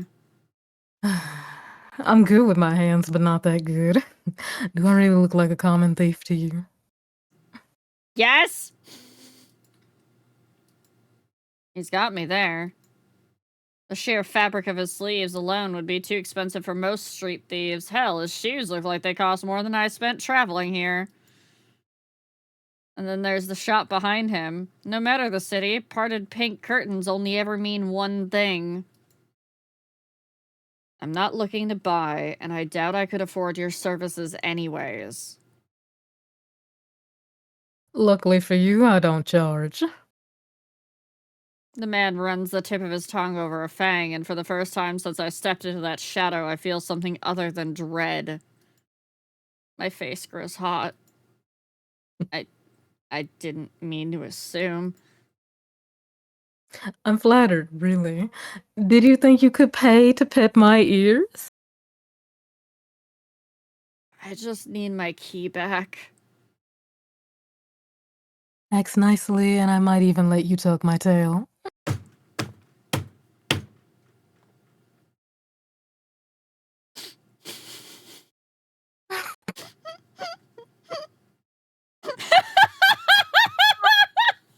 Nero has tapped out!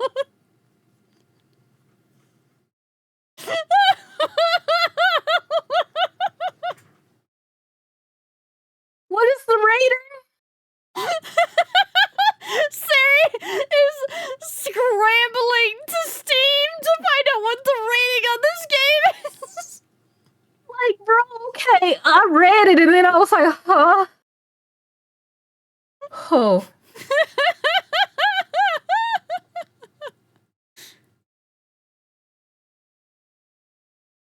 Just throw it here. So some spindly little street urchin can snatch it and run? He raises my key and tilts his head so he can watch it dangle back and forth. I suppose I could just claim your room for myself. Not that I'd be caught dead slumming in the wick with the rest of those slaw-jacked imbeciles. You're obviously not from around here. That became valid. Wait. Let me do that one. Let me drink some one moment. Breaking immersion. You're obviously not from around here, so tell me, traveler. What misfortune brought you to this wretched place? His voice practically drips with derision. I'm not telling you anything. What could have possibly drawn you to this dreary little pig pen, I wonder? Let me think. He listlessly watches the arc of my key swinging around his finger. The weather's shit, the food's dreck, and there's entirely too many monsters for a human to feel safe. Unless... Dagger-sharp eyes flick towards me. They gleam bright with amusement. Unless... you're just dying to consort with monsters. Alright, I'm out. The game called me out. The game called me out. The game just called me out.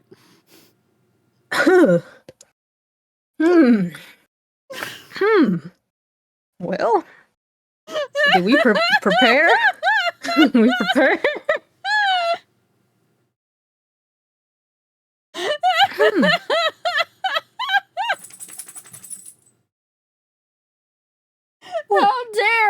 How dare it call me out like this? Can I come too? Sir, you can't say it like that! Can I arrive too? How else am I supposed to say it?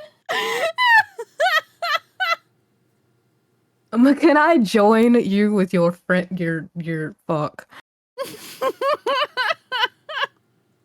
Hi. Monster Fuckers Anonymous is this game's title, right? Clip it again.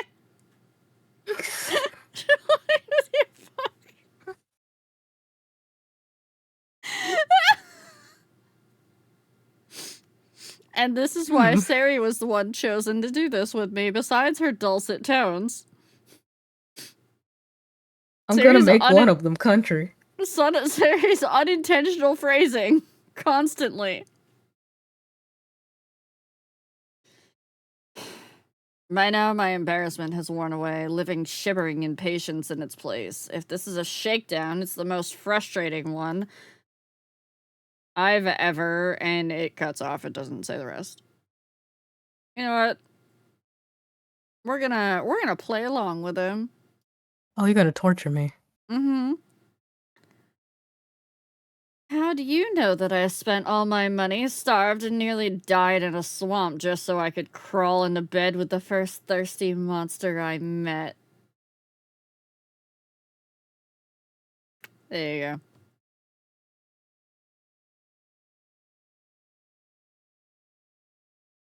As long as you keep it relatively, not too sussy, Baker, no, you're not going to get bonked for- We're all monster fuckers in here. Just admit it.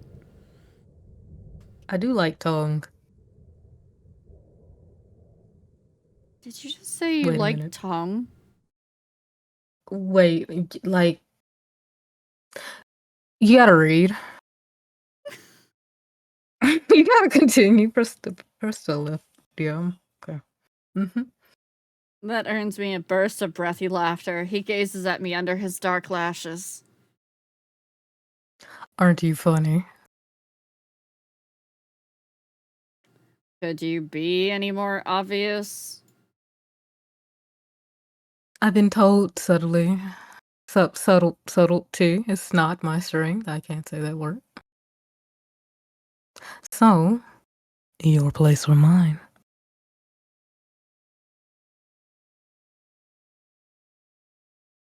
If only I had my key, I might be able to invite you up.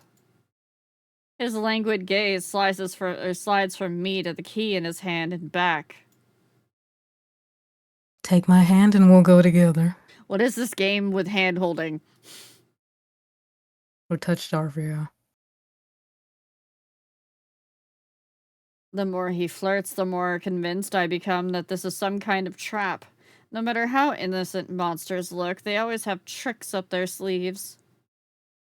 And something tells me this one's more dangerous than he lets on, even if he has a lovely laugh. I don't know what you want or why you're messing with me, but I'm not coming any closer until I know you're not going to attack me. Or bite. I won't bite hard unless you beg.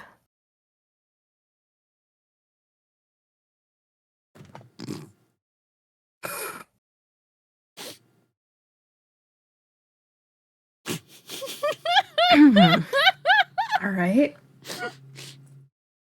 All right, cool. Hi, Fluffy!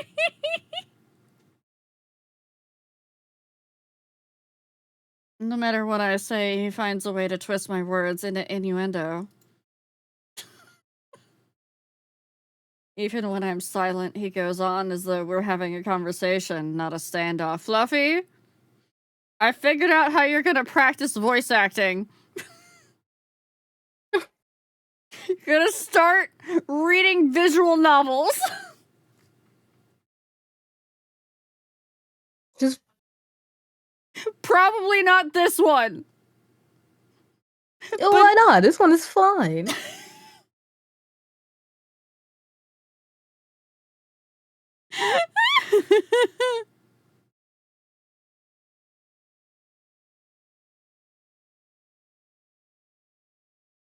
Do you like dancing? There's a traveling troupe performing in Hightown tonight. Their ludus is utterly exquisite, truly a performance to die for. There's life in this dreadful place, if you know where to look. Look, I know what makes money, and if Fluff was able to read sultry voice lines in a visual novel and not have an issue with it, Fluff would be having money.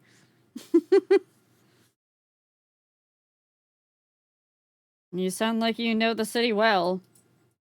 The monster's gaze flickers from me to the key hanging from his finger. Naturally, this dump was little more than a miserable little smear on the map when I first arrived. Hightown, Lowtown, I know already like the back of my hand. What about the Cenobium? Do you know where that is?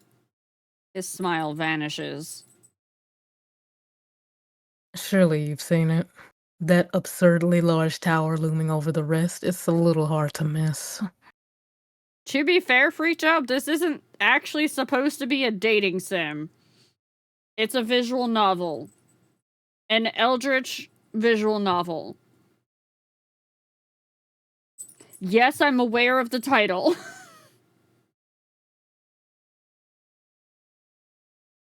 He must mean that spire I noticed when I first caught sight of Iridia.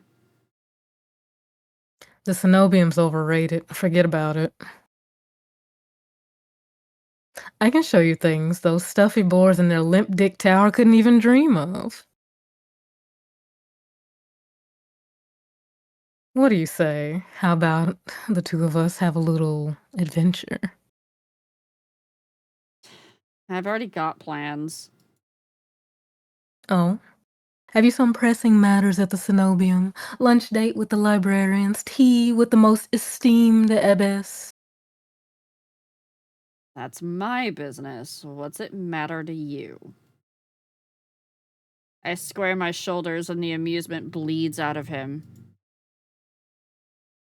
Your loss. The stranger, finally bored of his own tedious game, extends his hand toward me.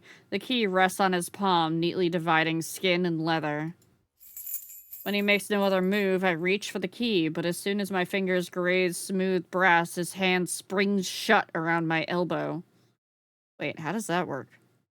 I'm grabbing for the key in his hand, and his hand springs shut under my elbow? Huh? I don't know, Twister? He is good with his hands. He I did guess say it, that. I guess, yeah, his other hand. Hey! He yanks me down and I stagger, my shoes slipping on the steps. For a sick moment, I fear my bandages will unravel under his touch, but he's careful not to disturb them even as he grips my arm. Where did his pupils go? Chat, his pupils vanish. His pupils vanish, chat! Boy. Oh boy. I knew I smelled blood on you. You reek of the road and death. And that fucking doctor. Hey, what do you got against my boy? His voice, once silken, lowers to a smoky growl. The shadows around him seethe and boil. And something else. He murmurs against my throat, nose grazing my jaw. His breath trails down my neck, sending a thrill of dread through me. His wide, flat eyes gleam with naked hunger as he gazes at me.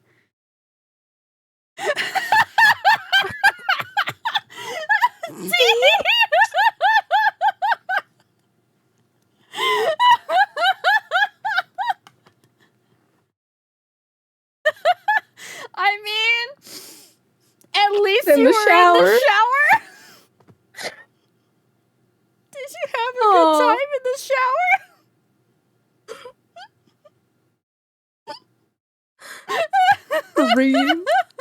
Screaming. I mean, we can say, Sari, that we made Deja Vu D scream in the shower. Oh, we made her scream in the shower? Mm-hmm.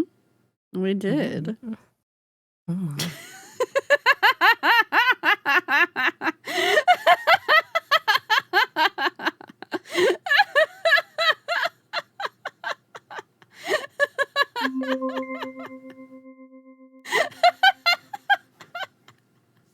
The regret, Sevi!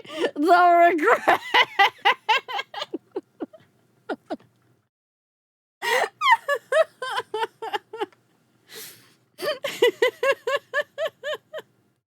Y'all are evil, I know.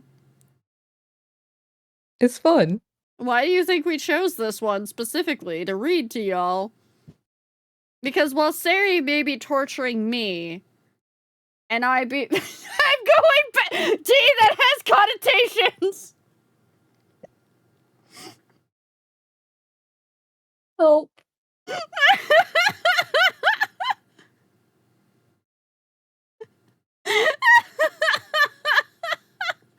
Holy fuck.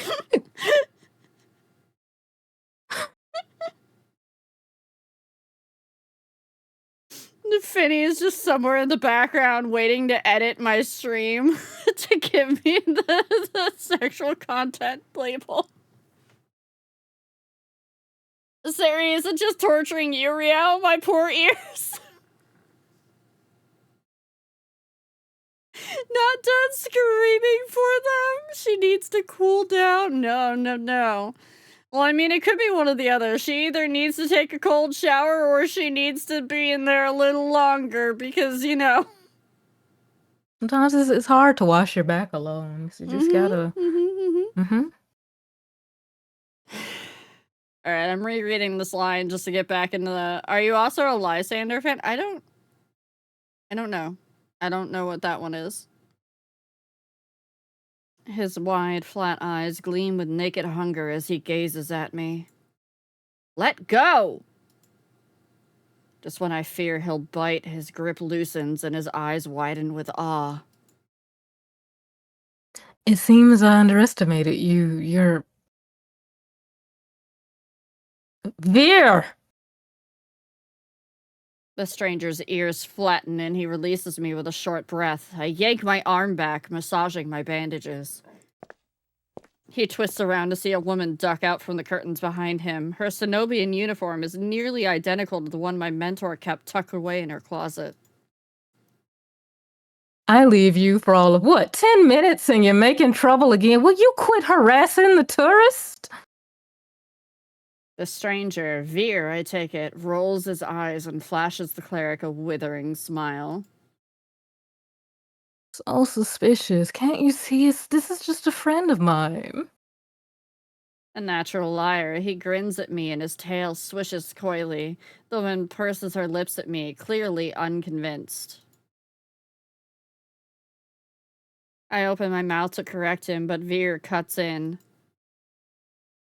I was graciously offering my friend some free advice. Free real estate. Though his voice remains light and cheerful, his expression darkens. Danger's drawn to you like a moth to a flame. It will always find you, given in time. Oh, Leander, you're talking about the second dude, Gaz? I'm a fan of all of them so far, so... The woman clucks her tongue as though she heard this recital 102 times. Word to the wise, don't take this free advice from lazy foxes lounging in the streets. This crook will sell water to a drowning man for the sheer enjoyment of it. She shrugs off a wilting look from Veer. Oh, please. Any friend of yours knows it's true. Now hold still. Veer rises gracefully at her approach. He pushes his hair aside so it drapes over one shoulder, exposing the long line of his neck. And suddenly it dawns on me that the jingling I heard earlier wasn't coming from his harness, but from a heavy iron chain wound around a hitching post and padlocked to the back of his collar. The woman produces a crowded keyring from her pocket.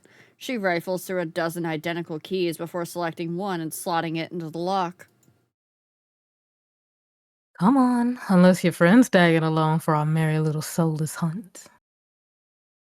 They're hunting for solace inside the city? Words momentarily fail me. The cleric regards me with a polite, if tight, smile before marching down the stairs. Veer lingers.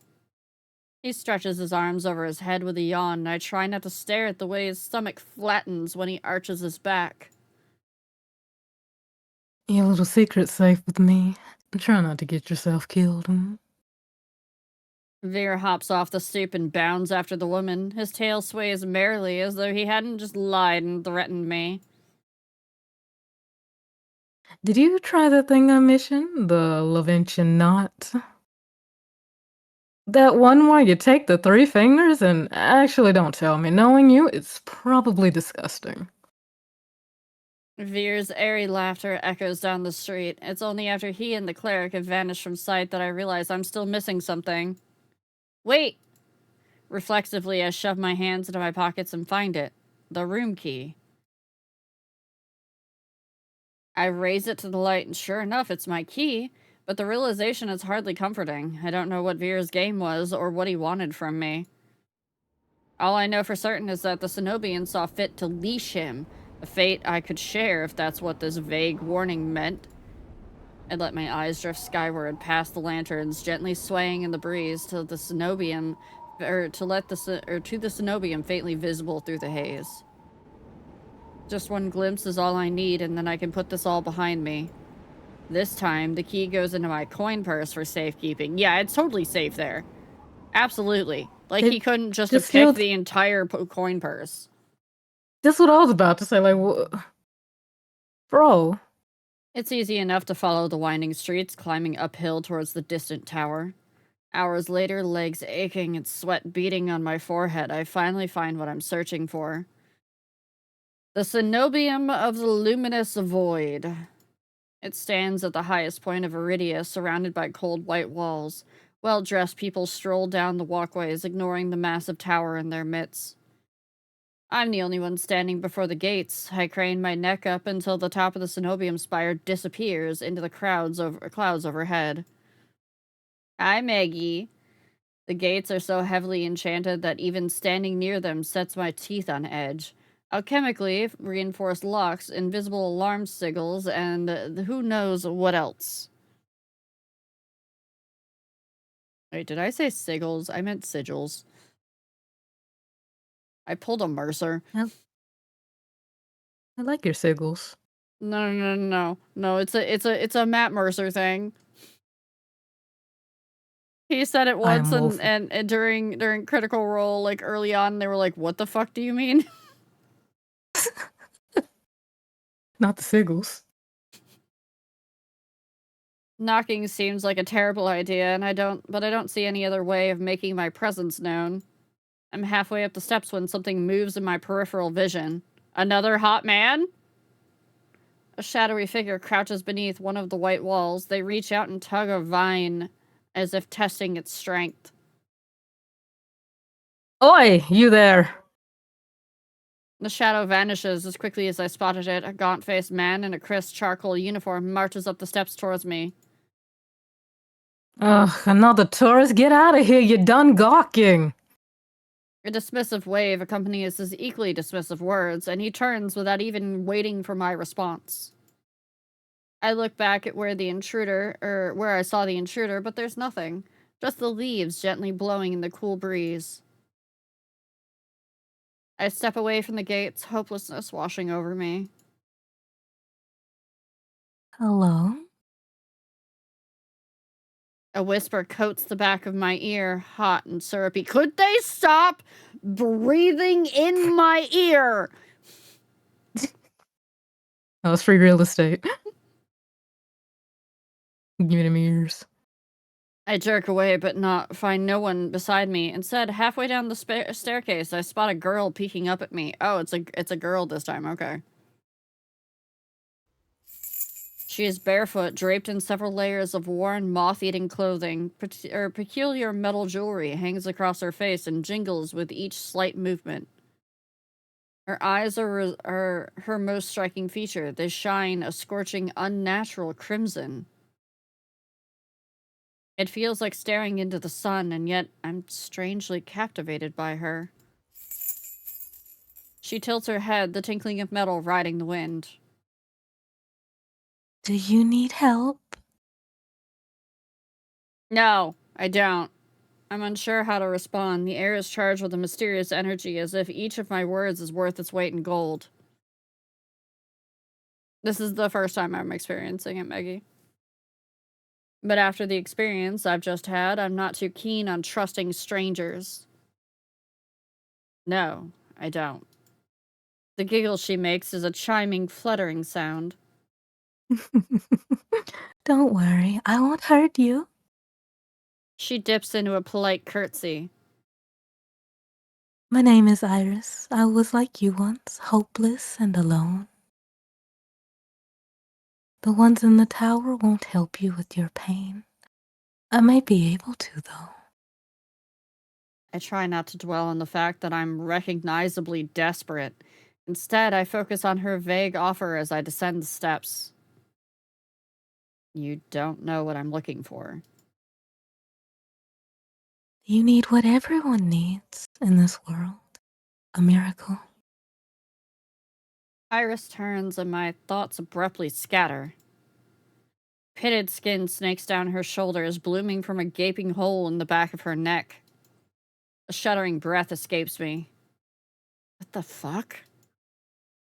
By the looks of it, some sort of disease ate away at her spine, leaving her with a hollowed vertebrae. How is she able to move? Or breathe? It's impossible. She shouldn't be alive, and yet... I only get a glimpse before she faces me once more, this time looking a bit bashful. I know it's not pretty, but that's not what matters. The sea spring can cure anything. It can cure you too. Get in the water. Her shining eyes flick to my bandaged hands, then up again, so quick I nearly miss it. I stand there wordless. It's a twisted miracle, but a miracle nonetheless. She extends a hand out to me, her delicate fingers outstretched. I can take you there if you'd like.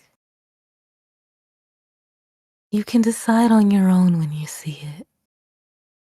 Her hand is frail, marred with tiny wounds. It's the epitome of vulnerability, the complete opposite of the Cenobium's mocking, impenetrable gates. And if I say no?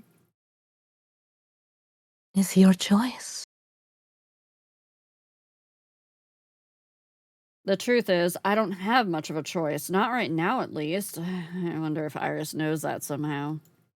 If there's any hope of finding a cure, I need to follow every lead, including this sea spring, for myself. I cautiously slide my hand into hers. Her skin is ice cold through my bandages. We descend from the higher streets, abandoning their gilded decadence as we cross the river.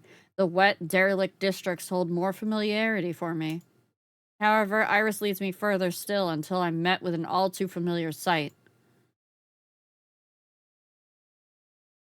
My gut lurches when I face the open horizon. The sea spring is straight ahead. She's trying to kill me. Erodia's outskirts are hardly recognizable in daylight, but venturing beyond the city walls is a gamble I wasn't prepared to take so soon. I shake my head and pull away from Iris. I'm not leaving the city. She circles in front of me with a placating gesture. Don't be scared. I promise you it's all right. You're as safe inside the city as outside of it, and this stretch before you is the safest of all. She casts a wistful glance out over the waste as if admiring something beyond the vista. This region belongs to Ice. Some call him a gang leader, but he's much more than that. It's difficult to string my thoughts together. Only a fool would leave the city, but a primal instinct tells me that Iris isn't lying. She twirls around with another curtsy, jewelry twinkling playfully in the sunlight. Her doe eyes soften with a smile. As I said, it's your choice. Thank you for coming this far. I hope we can meet again, Riao. I blink and she's gone. Confusion grips me as I look around, searching for any trace of her. But I'm completely alone, with only the vast nothingness of the waste for company. Did I imagine everything? No, that whole encounter was real. Again, that primal instinct insists on it, just like it insisted on Iris's honesty. The sea spring is straight ahead. If it managed to cure Iris, I need to see what it can do for me. I venture forth, nerves and determination roiling together in my chest. My heart pounds with each step I take away from civilization. For what seems like an eternity, I force each foot forward, one step and then another, until a realization hits me. I never told Iris my name. Something pierces the horizon ahead of me, a building nestled into a tall cliffside. It appears so starkly out of place that it might as well be a hallucination. Dripping with extravagance and adorned in honeyed mahogany, it's an ornate jewel of architecture. Dark silhouettes skirted on both sides, trees, I think, until I'm close enough to realize that what I mistook for branches were spikes and jutting tendrils. Soulless, several of them watch me in the distance like statues. Flashes of last night chase me, the gushes of blood and screams of death, the smell of burning flesh and sour bile. I can't go through that again. I won't. Exploding into a messy sprint, I push my legs as fast as they'll take me towards the decorated building. The next thing I know, I'm dashing up wooden stairs and crashing through the tower's double doors. My lungs burn from exertion and I gasp for breath, desperate to be safe. But when I orient myself with my surroundings, it's more hellscape than sanctuary. Blood flows all around me, overwhelming my vision with a lurid, unholy red. Instinctively, my hand leaps to my mouth. But the rotten stench of blood never comes. Instead, a smoky scent hangs in the air, sharp and spiced. I swallow thickly, convincing myself that it's not as gruesome as it appears. This has to be the Sea Spring, the place that grants miracles. Tall pillars flank me, blanketed in written notes. Seating pillows scatter the floor. A rustic kettle sits nearby. Someone must live here, despite how emptily eerie it is. Chat, one or two. One or two, chat.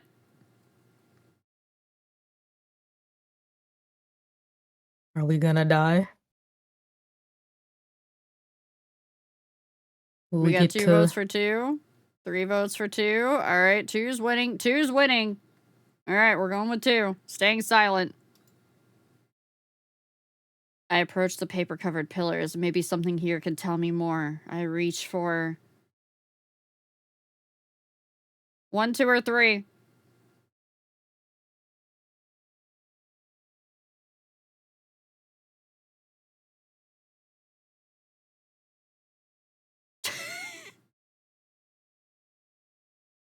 Three, two, two, two. All right, we're going with 2. I reach for the note in front of me. It reads, "Dear Mother, don't cry for me. I'm sorry I didn't say goodbye, but we'll meet again in another life. I love you very much. P.S. If you ever see me, never speak to me again." It's written in perfect cursive. I've never seen such beautiful handwriting. Before I can ponder it further, a sharp chill runs down my spine. Something's watching me. I quickly set the note back, my eyes darting around the wooden deck, but it's still empty. Finally, I look towards the Sea Spring. That stillness hides something deeper. Something wrong. Hey. I spin around and come face to face with a pack of soulless. They chitter and growl, tendrils and spikes flaring threateningly, all different sizes and species, but sharing one identical trait, glowing crimson eyes. I try to back away, but my heel teeters over the edge of the Sea Spring. I'm cornered. Watch your step. It's deeper than it looks. That voice again. At the sound of it, the soulless freeze, their snarls quieting.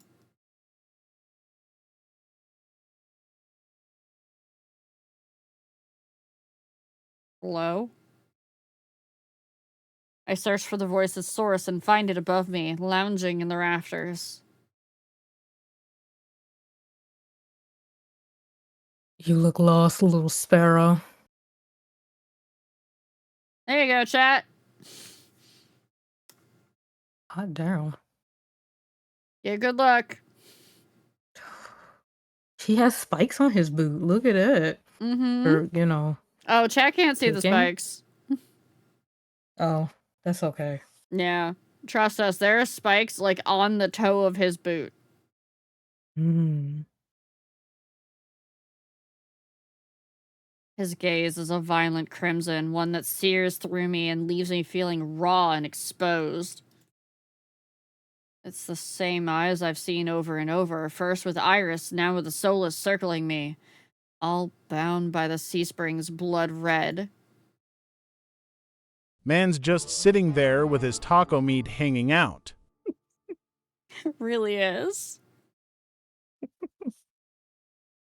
Can I have some of it? In the shroud of darkness behind him, shapes like massive tentacles twist and coil around the wooden beams.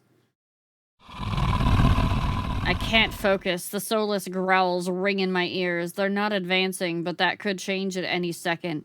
Panic rises in my throat as I struggle to track them. Hey. Eyes on me. My stomach rolls as I tear my eyes away from the soulless. Don't ignore someone who's talking to you. It's not polite. For a moment, anger knocks my fear aside. Who is this bastard? Fuck you! I look right into his unnerving eyes and hold his gaze defiantly. Fuck you, is that better? A crooked grin cracks across his face. We'll work on it. I scan the soulless again. They really aren't attacking, and posturing more than anyone else. It's as if they're waiting for commands. Did you tame them? Power of the sea spring. They're hungry, so they might bite. You could give me a reason to stop them. How about I didn't do anything wrong? Trespassing. And that's punishable by death? He gives a non-committal shrug. Expecting mercy was your first mistake.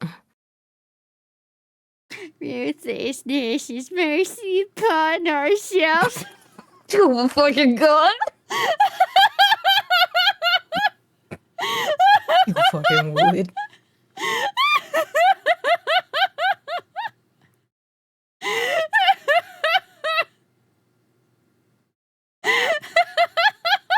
I hate it here.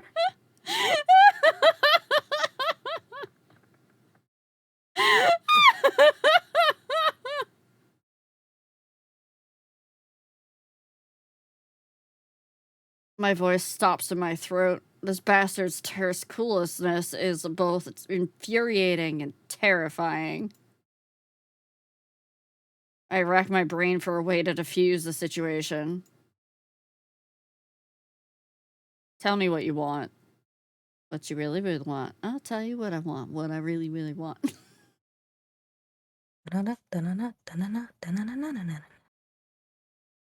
Tell me what you want. I'm not in the mood for guessing games. Your hands. Alarm jolts through me. I hide my hands under my cloak. Show me. Why? Won't ask twice. With a sharp exhale, I reluctantly hold out my bandaged hands. Are you getting off on this? Yes. Unwrap them.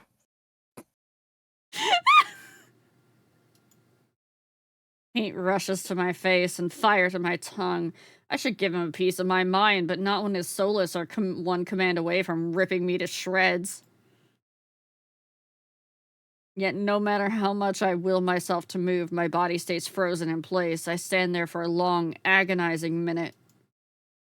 My hands are trembling when I finally raise them. I know the skin beneath the wrappings all too well, the hideous, unnatural flesh I've grown to despise. I grip the edge of the bandages. Stop. With a weary sigh, the man slides off the beam and lands with a thud that shakes the panels underfoot. He's a monster with an imposing figure that towers over... Once again! Am I the shortest fucking person in this entire story? I don't mean me personally, chat. I mean the main character. Yes. Every character has towered.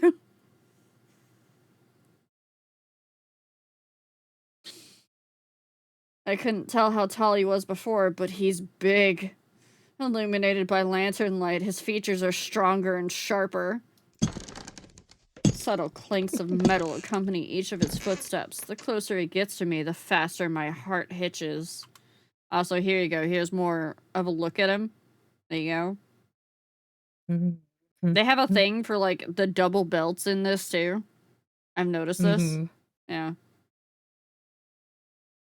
He's also got 2 sets of horns, because he got one here. Like, he's got, like, the under the ear horns, and then the Oni horns. He also had tentacles. I didn't see tentacles. Where did you see tentacles? In the full art, you didn't see the tenties in the background? Because I was like, what the fuck? Mm-mm. What does he want? Is he gonna kill me? I step backwards. And find nothing to set my foot on. I'd forgotten my back was to the C-spring. I fall right before a warm hand catches my lower back. I'm hovering above the C-spring, the scent of smoke and leather enveloping me. Blazing eyes bore into mine. Told you to watch your step. I'm too stunned to muster a response. Like I weigh nothing, he guides me back to solid ground. Following a subtle gesture from his fingers, the soulless around us disperse and relax. The shift in their demeanor is so abrupt it gives me whiplash. The enormous tentacles are no longer in the rafters, though now I doubt I ever saw them at all. See? Either way, I let out a breath of relief. Thanks. Tentacles. As focused on me as he was before, the monster pays no attention to me now. He kicks some seating pillows out of the walkways, checks the contents of the kettle with a scowl. The sudden disregard is almost insulting. So, that's it? I'm not a threat anymore? Never were one. I saw that coming. Then why'd you threaten me? People get honest when they're afraid. In other words, he was messing with me. I drag a hand over my face, exhausted by the fact that this is the second time today a monster has provoked me. You're Ias, aren't you? Depends who's asking. One of your friends told me this was your territory. She also said you were a gang leader. But there's no one else here. I thought there'd be more people. Ias picks up the kettle, walks to the edge of the C-spring, and dumps the contents into the endless red. They took a walk. His pleasant smile stretches ear to ear. Oh, he looks so nice when he's smiling. When he had us rare. And then in an instant, it drops. I get the sense that I shouldn't ask about that again. What do you need the C-spring's power for? Depends. Can it cure a curse? Probably. You mean you don't know? Nope. He shakes out the empty kettle and starts collecting stray cups, tidying up. My frustration builds. I narrow my eyes at him in a questioning glare. When he notices, he returns it with an amused smirk. Are you being irritating on purpose? Listen, Sparrow, the C-spring can cure anything. Nothing stopping you from trying it yourself. What do I have to do? Drink. I have to drink from the C-spring? My eyes glide to the blood-like pool beside us. The idea of ingesting that liquid makes my guts churn. It's not as if I'm averse to drinking or to elixirs or decoctions. I definitely said that word wrong. I've made my fair share of them, but one misstep and you can easily meet with a fate worse than death. Is there a price? Always. Ayas taps his temple with a finger. You lose it a little bit. That's it? Might have already beat it to the punch. My humor earns me an amused, fanged grin. This is a little different. When you drink from the sea spring, you forget who you are. Your mind combines with everyone who ever drank before. Humans, monsters, soulless. One big, happy family in your head. My blood runs cold. I've heard of these before. Group minds. Some legends suggest that independent minds can be psychically linked together through a strong enough catalyst. It's never been done before. But something tells me this is real, even if one thing doesn't add up. Your eyes are red too, but obviously you haven't forgotten who you are. Before I can finish my sentence, Ayas strides past me towards the entrance. Time's up. Finish this later. Wait, already? You barely told me anything. Came on a bad day. Got somewhere to be. There are still so many questions burning on the tip of my tongue, but my frustration spills out before I can ask any of them. I was told to come here for help, but instead I get threatened and kicked out. You're joking, right? Watch your tone. I'm nice, but I don't want to ruin the host mood. But you don't want to ruin the host mood. My skin prickles. The feeling of being watched washes over me again. My eyes dart back to the sea spring. A lone ripple dances on the quiet surface. I take Ayas's advice and clamp my mouth shut. Ayas approaches a nearby Solus, a lanky dog-like one with 6 legs and a crown of tendrils. Several sets of red eyes adorn its sides. Its forked tail wags rapidly when Ayas squats beside it. He runs his fingers through the tendrils, scratches its chin, and pats its head. A gentle smile plays across Ayas's lips. The affection he holds for the Solus is painfully clear. I dip my eyes away, my stomach fluttering at the tender sight. It's getting dark out, so this pretty girl will guide you back. Following a short whistle from Ayas's lips, it trots over to the entrance obediently, tail swaying. I watch the Solus warily. Pretty is not a word I would use to describe it, and the idea of it protecting me sounds absurd. If I decide to drink, how do I find you? Find someone with eyes like mine. They'll point you in the right direction. But think it over. Once you drink, you can't go back. It's a lot to process, but I give a small nod. At least I know I have another option for a cure, as disturbing as it may be. Gray, hello! How was Reverse 1999? Welcome in, Raiders! If you don't know me, my name is Rio. I am a purple gremlin cat girl fae goddess who rules over the realm of the wilds, and with me today is Miss Berry, who I believe you also know very well. We are currently playing the demo for Touchstarved, which is a visual novel of eldritch origins, and yes, the name does imply what you think it implies. You've been holding so many hands. There has been so much lewd hand-holding. It's been a thing. It's been a thing. But thank you for the raid, Gray. Welcome in, everybody.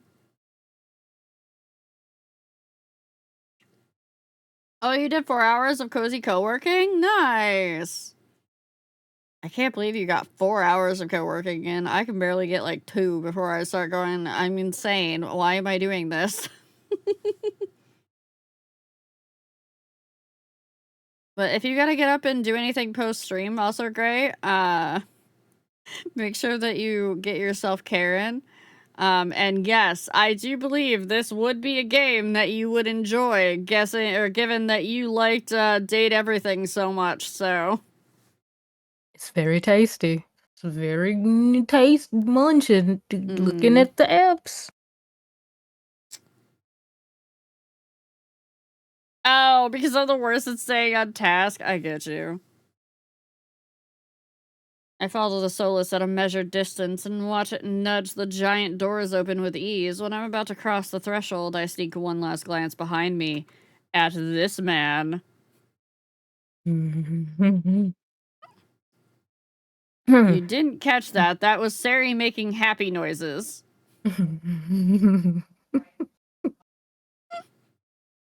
Fine, it's fine. You know, it's Yep. The chat, also, if you don't follow Gray, make sure that you go and you check out Gray's content and give them a follow because they are very entertaining to watch. Also, I love Gray's model. It's very simplistic, and I love that about it. Yes, get some food. I'm rage quitting V-Rising. Oh boy. boy. My heart skips when I meet Ias's eyes. I'm about to snap my head away. But he just flashes me an easy smile. Till next time, Sparrow. I'll buy you a drink for scaring you. I don't trust myself to do anything but respond with another curt nod.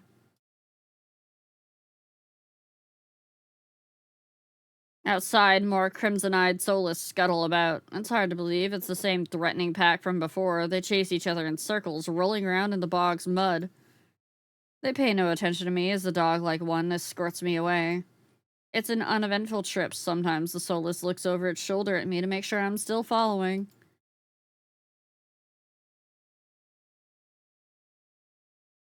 Dusk darkens the sky by the time we reach the city. The Solus sits, canting its head at me with familiar crimson eyes.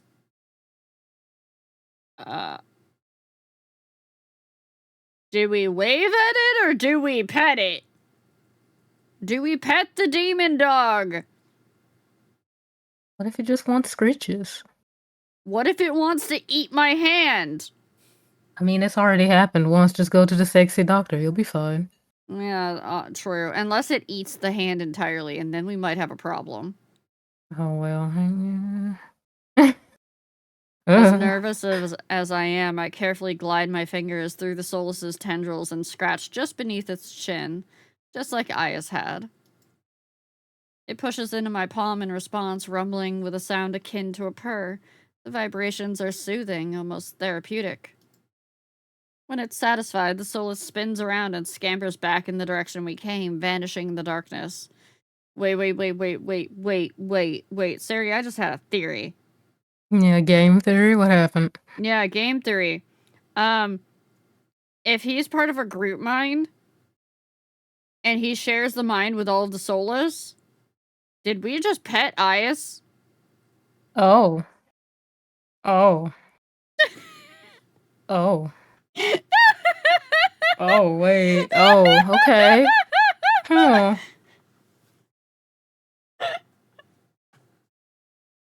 I like that. I like that thought. The way I screamed making the bed.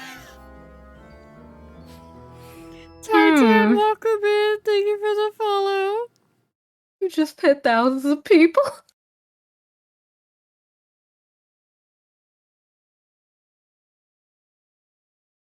I've just arrived in Iridia, but I've already encountered so many things I thought were impossible, tamed Solus being one of them.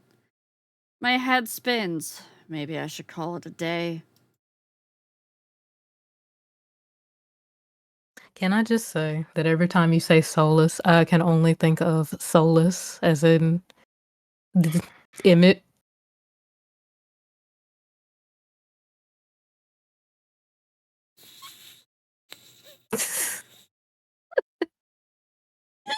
It took me a second to, catch that, yeah. I'm just like, oh, we're petting Emmett? Okay, cool. Oh, Emmett has tentacles? Oh, okay, cool. Got it. I mean, Emmett does have tentacles, so... Oh, he does. That's right. Holy shit. I need to get reacquainted. Nightfall creeps across the streets of Iridia, the city labyrinthine. Even in the daytime, has now become a warren of treacherous alleyways. We're not. No, down. No, down. You like it when we're like this. The streets are completely deserted. If I hadn't been here earlier, I would have thought this part of the city abandoned. I stepped slow when I hear a rustling in the dark. I strain my ears, but everything is still. Is the silence playing tricks on me? I'm imagining things or something is wrong. Yeah, that wasn't a rustle. That was a crunch of bone. It was squishy. A little slurpy, too. Something is wrong? Okay. The fine hairs on the back of my neck prickle, frisson of discomfort running down my spine. Something is wrong. My eyes dart from one side of the street to the other, searching for movement, but the shadows are as deep and as dark as pools of ink. I can't stay here. I need to reach a busier part of the city. Drawing my cloak tighter around my body, I hurry. Though I keep my eyes sharp and listen intently, there's only the sound of my own footsteps. As the moments pass, nothing happens. I begin to wonder if I really did imagine that noise. I turn the next corner and my thoughts come screaming to a halt. My head spins, the world blurring as adrenaline rushes through my veins. Only one thing is clear amidst the haze. The solace that attacked the caravan. It's crouched over a dark, indistinct shape, a body. A garland of intestines spill from its pallid flesh. Blood grouts the cobblestones. Holding my breath, I take a step backward. When the wet slurping sounds don't abate, I take another. And then another. Then a shard of glass crunches under my heel. The world slows to a crawl as the Solus raises its head, blood dripping from its tendrils. Every one of its sulphurous, bulging eyes fix unblinkingly on me. Also, there you go, chat. You get a better look at it. It has an eyeball on its crotch. It do. Of course you would, Baker. It's really here. It's come back to me, or come back for me. Only given one option. Run. I'm off like a shot, running for my life through the darkened streets. Behind me, a piercing bass splits the silence, and heavy footfalls pound after me. My heart thunders in my chest. I take turns at random trying to lose the solace in the maze of the streets, but I can't seem to shake it. I can hear its breathing now, a wet, fluttering rasp, going closer and closer. The same claws that severed my arms swipe out. I duck, saved by pure reflexes, skid around a corner only to freeze. A wall twice as high as me bars my way. A dead end. Behind me, the Solus looms, is enormous, taking up nearly the entire width of the alleyway. Its long, claw-tipped limbs give it the advantage of reach. Fight back or try to escape. Oh boy. Baker? Try to escape? Alright. As the Solus prowls closer, my eyes dart from side to side, looking for an escape. The Solus is blocking the obvious way out, but right behind me, there's a rickety door that must lead into the adjoining building. If I can get inside, the Solus's size will hinder any attempt to pursue me. I whirl, grabbing at the handle. It turns completely, the hinges creaking as I push, and I feel a flash of hope before a weight hits the door from the other side and it slams shut. The click of the lock turning its grimly final, or is grimly final. Oh boy. Someone knew we were fucked on the other side of that door and said, no, you're gonna die. In this wretched world, few people will stick their neck out to help their own flesh and blood, never mind a stranger. The Solus gives a rasping hiss. It's the only warning I get before it lunges for me with a flash of claws. I hurl myself to the side, but the slick cobblestones betray me. I fall, sprawling on the wet, rough stone. As the soulless looms over me, I scramble away from it until my back hits the wall. There's nowhere to go. It descends on me for the kill. Oh, I think that's game over. Oh, wait. But the impact never comes.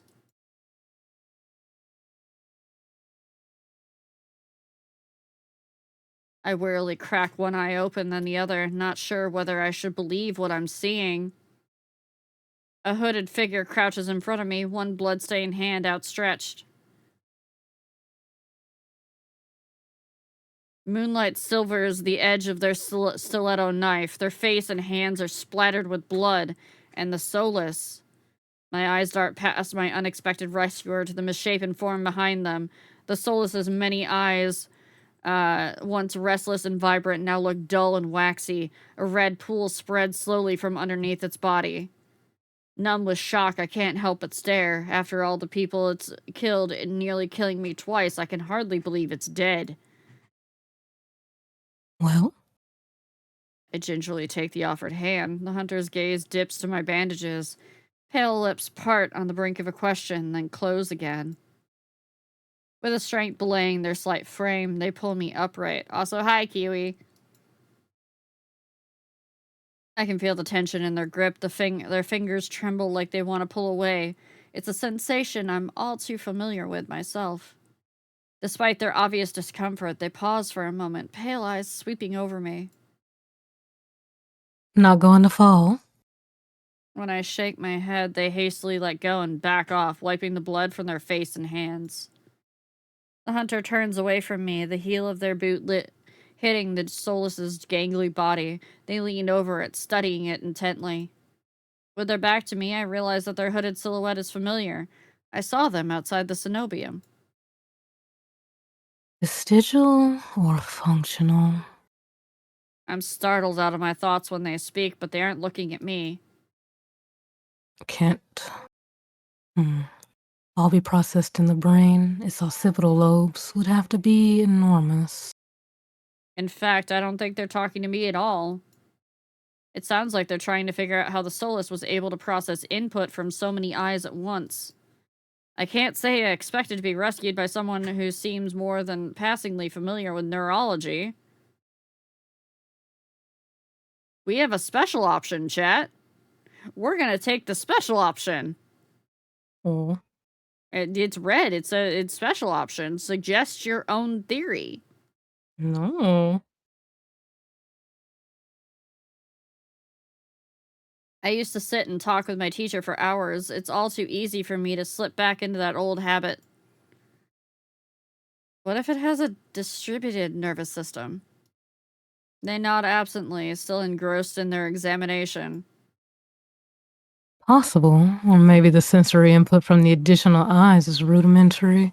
Do you think they only track motion? They cut themselves off so sharply I can practically hear their brain catching up to their mouth. They whip around, wide eyes landing on me. Sorry, did I say something wrong? No, I just didn't expect it. It's been a while since I've had someone answer, that's all. They clear their throats, straightening up. Most people would have run off by now. So, do you need something? It doesn't seem like they're interested in discussing that Solus's nervous system any further. Too bad, they almost seemed approachable. I saw you at the cenobium earlier. Do students there usually go Solus hunting at night? I wouldn't know. I'm not a student. A teacher, then? They look a mite bit young, or they might look a bit young for that, but my own teacher used to tell me about how she became a cenobium lecturer as a teenager, so it's not impossible. No. Then what were you... Before I can finish my question, they interrupt me. What are you thinking, traveling alone at night? This is far from the worst thing haunting Lowdown. I can't make heads or tails of them. First they save me, now they scold me. Lesson learned. I could do without the lecture, though. To my surprise, they break eye contact. They frown, though their disapproval doesn't seem directed at me. If you're not gonna run off screaming, you might as well wait until I'm done. Their attention glides back to the Solus's corpse. They examine it with an inscrutable expression. I clear my throat to fill the silence. I'm Rio. Min. Suddenly, Min tenses. Their blade flashes as they drive it into the base of the Solus's skull, right between the cervical vertebrae. The Solus thrashes once, letting out a rattling hiss as air leaves its lung. Min leans in on the blade, driving it deeper and deeper until there's a sickening crunch and the creature goes limp. My heart thuds in my chest. It must have been clinging to life by a thread. Min straightens up, withdrawing their blade in a single smooth motion. Better to put the wretched things like this out of their misery. They calmly clean the blade or the blood from their knife. Min struck the creature with surgical precision. Their quick, clean movements remind me of my dissection lessons. But I've never seen that kind of knowledge used to kill before.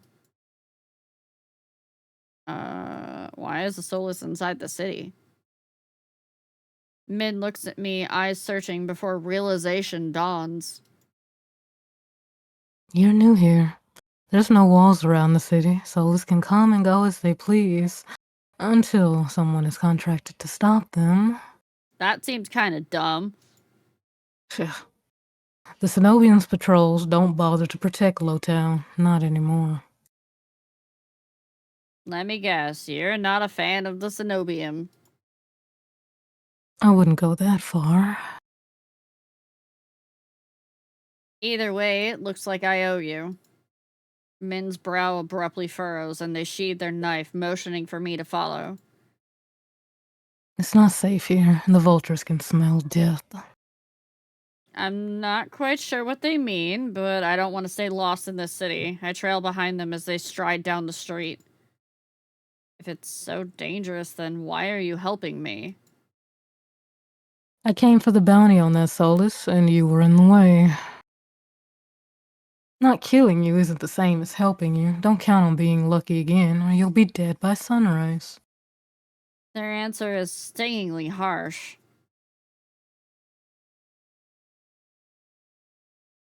I have to go with my heart on this one, chat. Fed up with their hot and cold attitude, I don't bother holding back anymore. Fine, I don't know why you'd dive out of nowhere to kill some dangerous Solus, then be rude to the person you helped, but go right ahead. Min blinks, staring at me like my head just spun around on my neck. They open their mouth, then close it, looking uncertain. I forge onward, gathering steam. I was just trying to get back to my lodgings. How was I supposed to know there'd be dangerous Solus hunting in the streets? You don't have to be an asshole about it. You're not as spineless as you look. They sigh and shake their head. It's too dangerous at this hour. I'll take you to wherever you're staying. After all that, the offer catches me off guard. When they realize I'm staring, they look away with a huff. You aren't wrong, and it'll be faster if I take you there myself. I have a room at the Wetwick. At the name, Min's face falls. That gaudy cesspit? Cool. Not a fan? It's full of drunks and idiots. What do you think? True, it doesn't seem like their kind of place. Well, that's where I'm staying. Are you taking back your offer? Min exhales sharply and shakes their head. This way. Min's route is completely different from my slow, early morning meandering. What do you mean you found the brat? Hi, it's me in this story. I'm the brat in this story. What happens when two brats get together? Like, do they form? They don't form. No, they don't form super brat. They fight. They fight. Sevi, why did you have to clip that?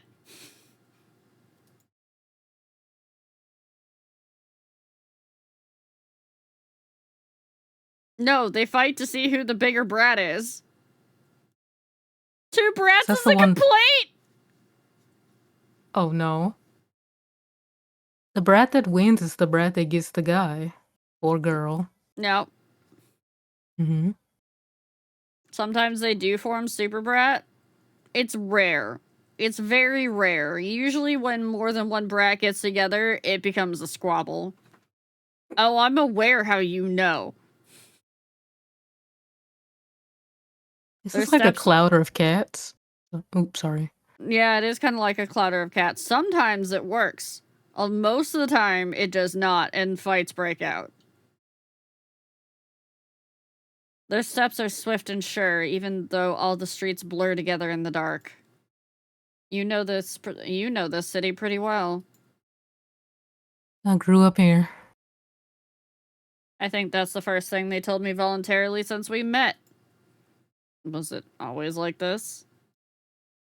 Min's gaze wanders, dragging along the dingy buildings. I struggle to decipher their expression. Regret? No. Iridia was never perfect, but it used to be a place worth living in.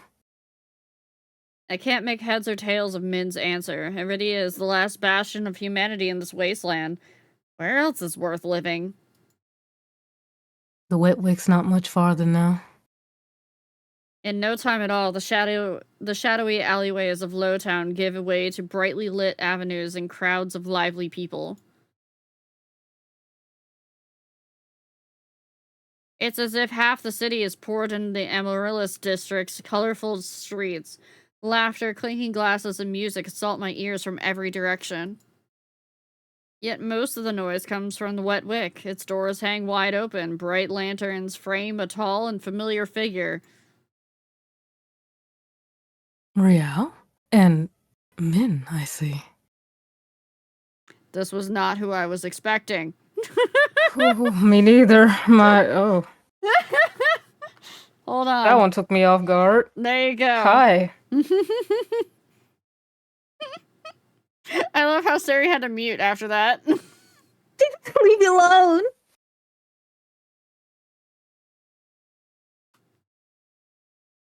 Oh, man. It's hard to say which of us is more surprised. You know each other? Min is a freelancer who's done a few errands for me. They're quite reliable. A freelancer who wields a dagger like a scalpel? There's gotta be more of that story. Though I can't say I remember you ever escorting travelers. Riao nearly walked into the jaws of the soulless, and I thought bringing her here would be less trouble. Ah. Well, if you're staying here, I take it Leander was able to help you. As it happens, I was also headed in that direction. Shall we? Hold on, we had to get the back. Look at this. Had to get the back shot. Yeah, I know. Sari is just like drooling at the moment.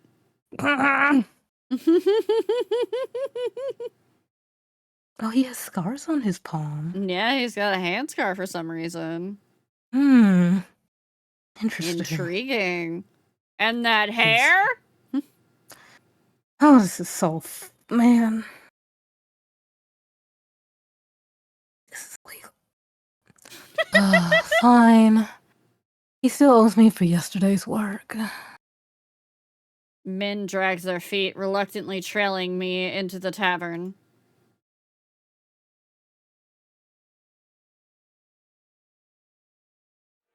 As soon as the doors open, a wave of sticky heat rolls over me. In the hours since I left, the wick has grown suffocatingly crowded. Kura stands a head taller than most. Even so, I nearly lose sight of him amid the sea of swarming bodies. Pardon me. As if on cue, the crowd parts. Kurus glances over his shoulder at Min and me before gliding through. How can anyone breathe in here? Min follows at a clipped pace. Behind the bar, Leander holds a pair of shot glasses brimming with a luminous green liquid. And now for the finishing touch. Man, Sari having to work overtime now. Right. A flash of magic paints the glasses white with frost. You'll never guess what's in these. He slides the glasses across the counter, and I get my third and fourth shocks of the evening in rapid succession. Oh boy. Ias leans against the bar, an elbow propped on the counter. He catches the glasses and lifts one to the light before turning it upside down. The contents of magically congealed stay firmly in place. You're supposed to make these drinks, pretty boy? Don't tell me you're wasted already. Ver, perched on the counter beside Ias, looks at the shot glass and shakes his head. What have we here? A bucket full of boogers? Leander's nose treasure? You've eaten worse. Ver's lips twitch and his ears flatten when offered a glass. Ias snickers. Coward. Don't tell me you're actually... In one fluid motion, Ias throws his head back and downs the shot. drinking that. A dark look crosses Ias's face. Is chewy. Chewy? Wait, let me try again. Behind me, Min grumbles. I told you this was a nest of degenerates. If it isn't Chorus and Min. At the sound of Leander's voice, Min's pale eyes grow wide. They look ready to bolt until Chorus sets a hand on their shoulder. This will not take long, I promise. Min's eyes dart from Chorus's hand to his face, then soften. Fine, you first. Thank you for the follow, sad please. Welcome in. While they step forward, I linger behind, struck by a sudden revelation. All of the people I've met today know each other. Good evening, Leander. Ice. Another drinking competition, I presume. This is illegal. No, don't read it yet. This is illegal. Yeah, I'm dying. Illegal. God damn. Illegal. Can I just watch them go at it and I'll just, like, drink? Sari! What? I'm just saying what is probably on some people's minds.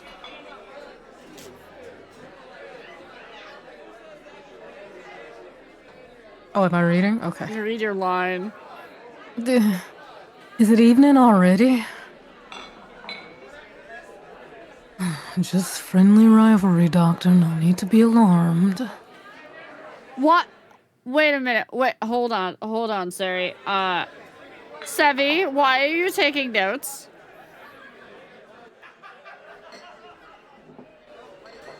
Wait, what? Wait, why? Now I want to know. Hold on. Sevi said, man, I hope Axel's taking notes. I sure am. Oh, you mean like goals? I mean... No, I think they're taking notes to try to, create, like, things that will make us scream, Sari. Oh, wow, that flew over my head.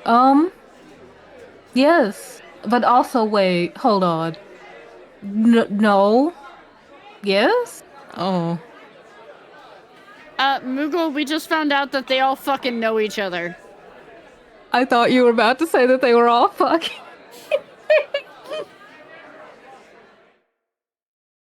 They all know each other.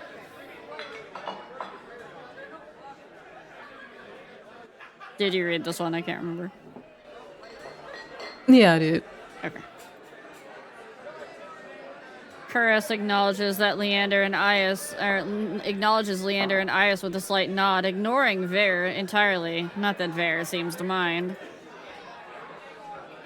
He tilts his head, lips curving into an impish smile when he spots Min brooding behind Kuras. I almost didn't see you there, Min, looking for your booster seat. Min pushes back their hood and levels Vare with a cool look. I thought pets weren't allowed in here. Varys' eyes narrow.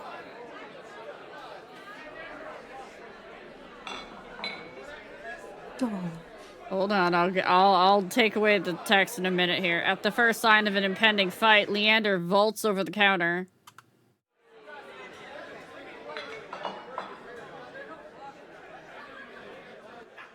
I don't know if Min is female. They've been referred to as they a lot. Mm-hmm. I believe Min is non-binary.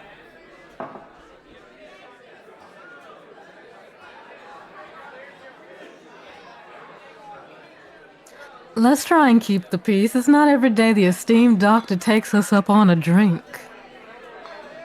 His arm snakes around Curris's shoulders. You are finally taking me up on that drink, right, Curris? I'm afraid not. We're merely escorting Rial back to her lodgings. Curris gestures in my direction and my stomach sinks. I reluctantly step into the light. Leander's face brightens as soon as he sees me. Rial! It's been too long. Everyone, this is Rial. She's new to Iridia. Bitch, we just talked this morning. I feel 4 pairs of eyes fix on me, and suddenly the bar seems suffocatingly small. My voice nearly catches in my throat.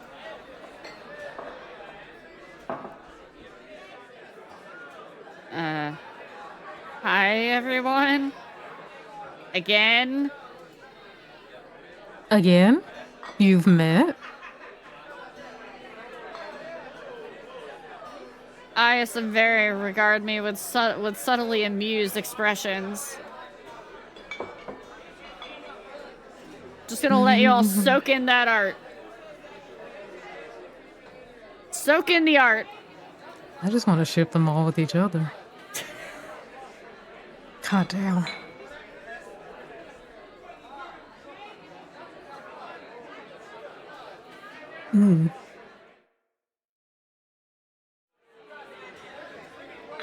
We did not that long ago either. To think we'd cross paths once again, it must be fate. I roll my eyes. Vare looks far too pleased with himself. This calls for drinks and I'm buying. There you go. Hot Look damn. at that just like spread that Ias has got going on there.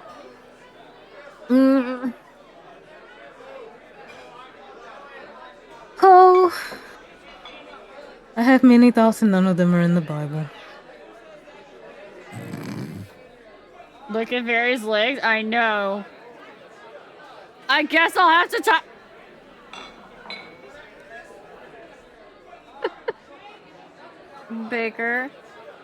Baker, honey. I'm going to say this with all the love in my heart. I don't think you could fucking top anything.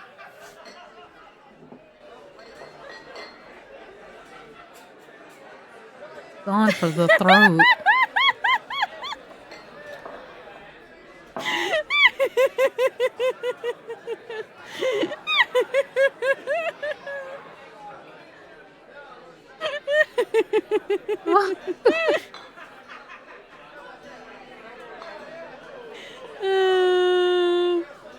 I'll have you know I'm sure you have. All eyes turn to Leander, freeing me from the burden of attention. I still can't believe they all know each other. Watching them talk amongst themselves is surreal. But for the first time since I undertook the journey to Iridia, I feel a faint glimmer of hope. I know I was meant to meet them. The low, pleasant rumble of Leander's laugh pulls me from my restless thoughts. I've got to admit, I'm surprised. You make friends fast, Rial. I wouldn't go that far. We're more like acquaintances. A wise man once said that acquaintances are merely friends you haven't shared a drink with yet. A wise man? You said that? Here? Last week? Min's lips curl with distaste, and Leander continues unperturbed. Let's toast to Rial's health. Care to join in, Doctor? Curris politely declines with a wave of his hand. How about you, Min? No. Are you... No. A resounding pop pierces the din of the bar. We all turn to find the bartender pouring champagne from an old bottle, its label worn blank. He hands the drinks to Vare. When did they start serving champagne here? Vare pauses to lick the foam from his fingers with a coy smile. You don't seem to mind, do you? In a blink, the concern on Leander's face vanishes. No, be my guest. While chuckling, Leander shoots the bartender a questioning look. Completely disinterested in his company, Ayas cants his head at me with a light smile. How about you, Sparrow? Didn't I say I'd buy you a drink? No, my treat. They're gonna fight over giving me a drink. Ayas regards Leander over the rim of his glass. In the dim light, the glint of his eyes looks downright dangerous. What'll it be, Rial?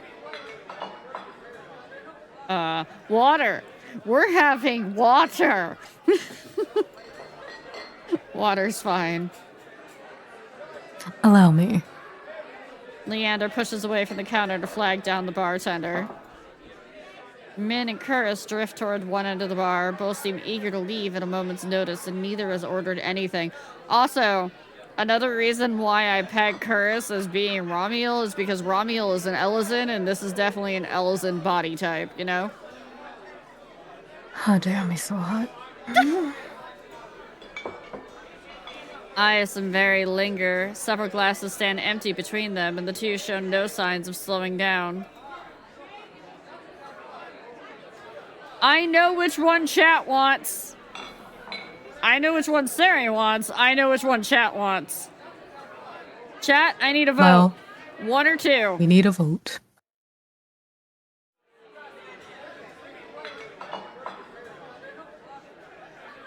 Nero? I can't decide. All right, we got 2 votes for one. Sevi can't decide either. 3 votes for one. 1 vote for 2. I would take any one of them. Can we just take all of them? We can't. It's a choice. Let's just cram them all into a room. All right, that's enough votes for 1. Ayas' eyes meet mine in a flash of red. He gives a smile that's too wide to be reassuring. Don't worry about it, Leander. More likely to slip poison into my drink than yours. Oh. Excuse me? He considers his cup a tumbler of amber-colored whiskey.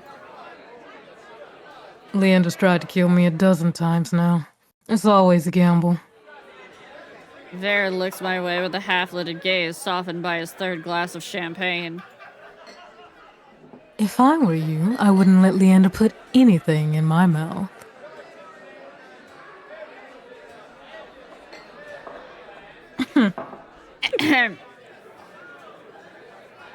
Also, to answer Baker's question, Ayas in front, Vare in back.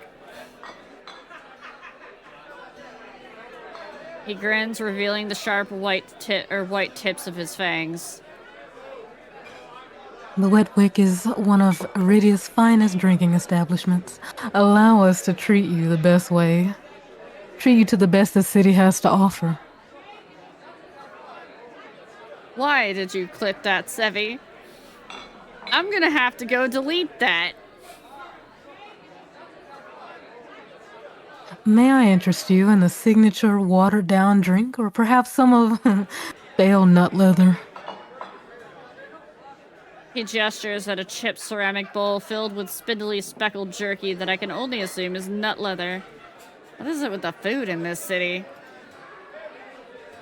If this place is as foul as you say, how come it's completely packed? It's not all bad, depending on the day. The food's edible. Ice takes a measured sip of his drink. You gotta stick around for the real attractions, though. Leander returns with a glass of water that I accept with a murmured thanks. He claps, drawing the attention of the group. All right, everyone, let's toast. May Rial stay in Iridia be full... Wait, fuck. May Rial stay in Iridia be full of bright adventures and discoveries. Cheers. Leander, Ias, and Veri raise their glasses in unison. Min only crosses their arms, and Curris watches with polite indifference. The water is bitter, cold, and tastes faintly metallic, but I savor it all the same. It's poison! Gradually, the din of the crowded bar fades to low murmuring. I find my... He slipped something in my drink! Well, we can't trust the pretty ones. And unfortunately, they're all pretty. I find myself relaxing for what feels like the first time in years.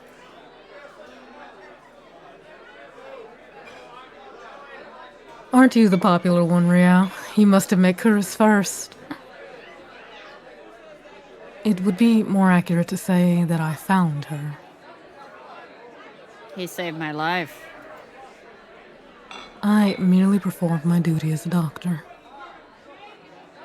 Although, I'll admit, I was confused when I woke up naked. Leander makes a choke noise somewhere behind him, Min's eyes. It's not what you think! Rial was in grave condition. I could hardly treat such injuries through tattered clothes. The silence that follows stretches uncomfortably long. I look away, unable to face Curris's disappointment, and catch Veri snickering behind his hand. That's my cue to change the topic. Curris isn't the only one who saved me today. Don't you listen? I didn't save you. You were simply there. That's Min for you. Leander reaches for Min, but they duck under his arm with practice ease. As reliable as they are moody. You're one to talk, considering you neglected to warn her to stay off the streets at night. What? Of course I warned her, I think. Min's only response is a short breath. At any rate, I never got a chance to thank you, Min. Don't. The less soulless alive, the better. Min's eyes flick towards Ias and their lips twist. Ias is too busy nodding along with Veri's enthusiastic pantomime of stabbing to notice. I've had enough of this hellhole. Let's go. Min and Curris share a brief look, then the doctor speaks up. Very well. But there is something I must discuss with Leander, if you'll excuse us, Rial. Secrets. And just like that, the three of them depart, leaving me alone to sip my water in silence. Or so I think, until I hear a voice so soft and low it's practically a purr. Lost your tour guide. I turn to find two pairs of slit eyes trained on me. It's not lost on me that Ias and Vera chose to pounce the instant the others left. Of course I'd be stuck with the two most irritating people I've met all day. Monsters or not, there's no telling what I'll do if either of them push me again. Don't tell me Leander's already snuck out back to get his knob slobbered. He's got business with Curris and Min. 2-on-1 business, huh? Lucky. I can't tell if it's the champagne or the company, but Ver has grown noticeably more relaxed. He sits with his chin propped on the back of his hand, his tail sways lazily. Why are you so far away? Come, Join us. He pats the empty bar stool beside Ias, but I hesitate. The smile Ver wears is sweet and distinctly sly, and with drinks in the mix, I dread how he and Ias will mess with me next. We don't bite. That's a fucking lie! Get in the seat, Rio. Get in the seat. I'm not so sure about that. He already tried to rob me, and you threatened me. Me steal? You must be mistaken. You sure it was me? Yes, it was you. And then you had the gall to kick me out so you could go drinking. Ias gives me another one of his shrugs. Had to give you a reason to come looking. Miss me already? I stare at him flatly, unimpressed by his deflection. Ver suddenly leans towards me, gossamer sleeves pooling where he rests his elbows on his knees. Ias sets his hand on Ver's waist, narrowly preventing him from tipping off the counter. I'm afraid we got off on the wrong foot. How about we start fresh and begin with proper introductions and whatnot? I'll start. The name's Ver. I'm a soulless hunter of no small renown. Ver's hand flutters to his chest and he bows his head, flinching when hair falls over his eyes. Night lag. Ias doesn't say anything, so I suppose it's my turn now. I'm gonna be a dick. I'm certain you already know my name. Hard not to when Leander shouts it at every other second.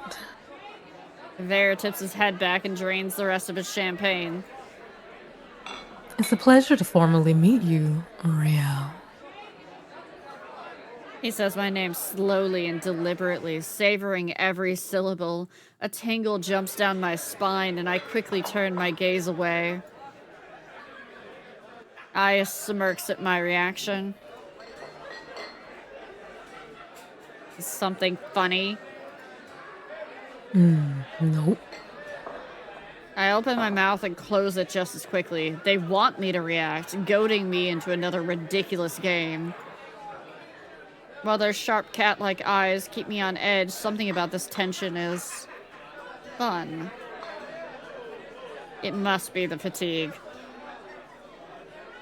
A flash of white over Ias' shoulder catches my eye. Across the bar, Curtis heads for the door. I don't see Leander and Min, but it feels wrong to let the doctor leave without saying goodbye. I'll be back. Ver grins and waves at me as I leave. I slip through the crowd, careful not to touch anyone, but just as I'm nearing Curtis... Ugh! I stagger, shoulder checked by a man with a neck twice as wide as his head. He stares down at me, nostrils flaring. Out of my way, shit stain. Asshole! I mutter while massaging my throbbing elbow. The lowlife wheels around, shoving an adder out of the way so he can close in on me. What'd you say to me?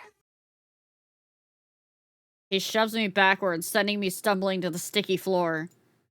I'm fine, but my heart leaps into my throat when I see him bearing down on me. You trying to start something over here? The lowlife freezes, his fist cocked back. A group of adders circle him, sizing him up. For what feels like an agonizingly long time, the lowlife looks from me to the adders. Finally, he sniffs and spits on the floor next to me. The wad narrowly misses my cheek. Screw it. Too many freaks in this circus tonight. Spilled alcohol, Fangren. He turns his back on me and comes face to face with Ias. He gives the lowlife a dangerous smile. You'll do. What happens next is a blur. Ias' fist crashes into the man's jaw, causing a frenzy of gas, shouts, and even cheers. I scramble to my feet as the frantic crowd swarms around me. Through the ruckus, I hear Leander shouting. Take it outside, Ice. Everyone, drinks on me. With that, the wick erupts in hoots and cheers. The ring around me disperses as adders and onlookers rush to the bar. Through the thinning crowd, I catch glimpses of familiar faces. Ias vanishes out the back, dragging the lowlife behind him. Curtis lingers near the door, searching, I suspect, for any wounded before he departs. Min draws their hood up tight as they duck out a side door, while Ver leans over the counter to swipe a glass of wine from behind the bar. And Leander, seated at the opposite end of the bar, gestures dramatically and apologetically at the bartender. In a heartbeat, I realize that there's no telling when or if I'll see any of them ever again. Whoever I pursue might be the last person I get to speak to tonight. I follow. Oh, Choose, chat! choose. 1, 2, 3, 4, or 5. Oh boy.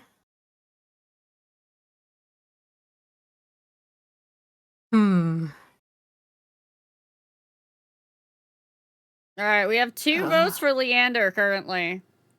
Okay. We now also have 2 votes for Ias. Mm-hmm.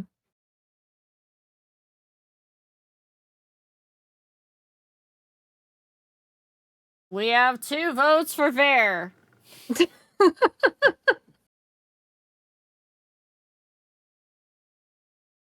Oh boy.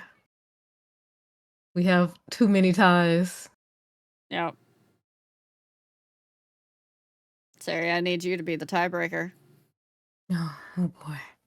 Leander, boy. Ver, or Ias. Oh, wait, no. Wait. No, because have- Baker just tied it again. Oh, okay. Leander, Ver, or Ias. Oh wait, Knox. With the Knox 5. has gone. Yeah, no. Knox has chosen Leander. Knox is. Let me just double check. Oh, it chose for me because I scrolled. Interesting. Oh, wait, Scroll no. back. It went backwards. Okay. Yeah.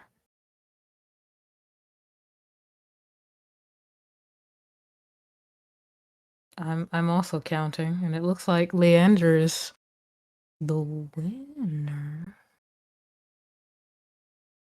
Who would you vote for, Sari? You know who I would, but I don't. Not for me, because I can always go and play this. So.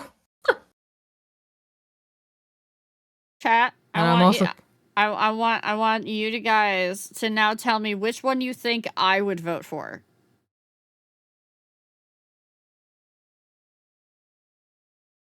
I feel like I know who you would vote for. Not which one you think you want. Which one I would vote for.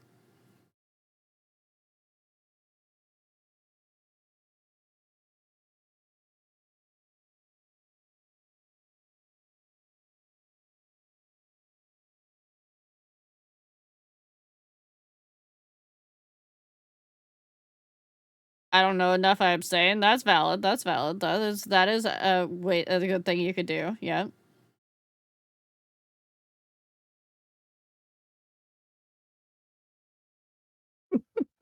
Sari, which one do you think? So, for some reason, Leander's giving me Gale vibes. So I would almost say 5. Chat, I'm so disappointed in all of you. I would have chosen Ver because of the teeth. But they all have. And the way he plays with you like you're a fucking mouse. I didn't know this about you. You fucking degenerate. I didn't even know. Oh, so you like to be toyed with. Alright. Okay. You like to be the mouse in the relationship. I'm gonna keep this in mind. You want somebody to bite you?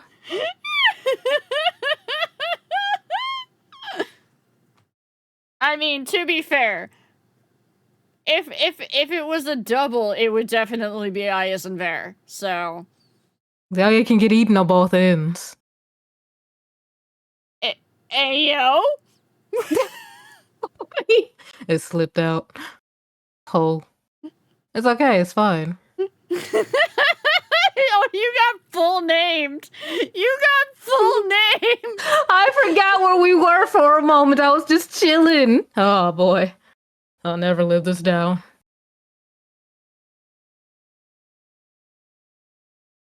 It's This fine. is the best stream.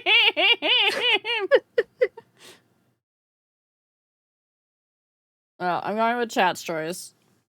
All right.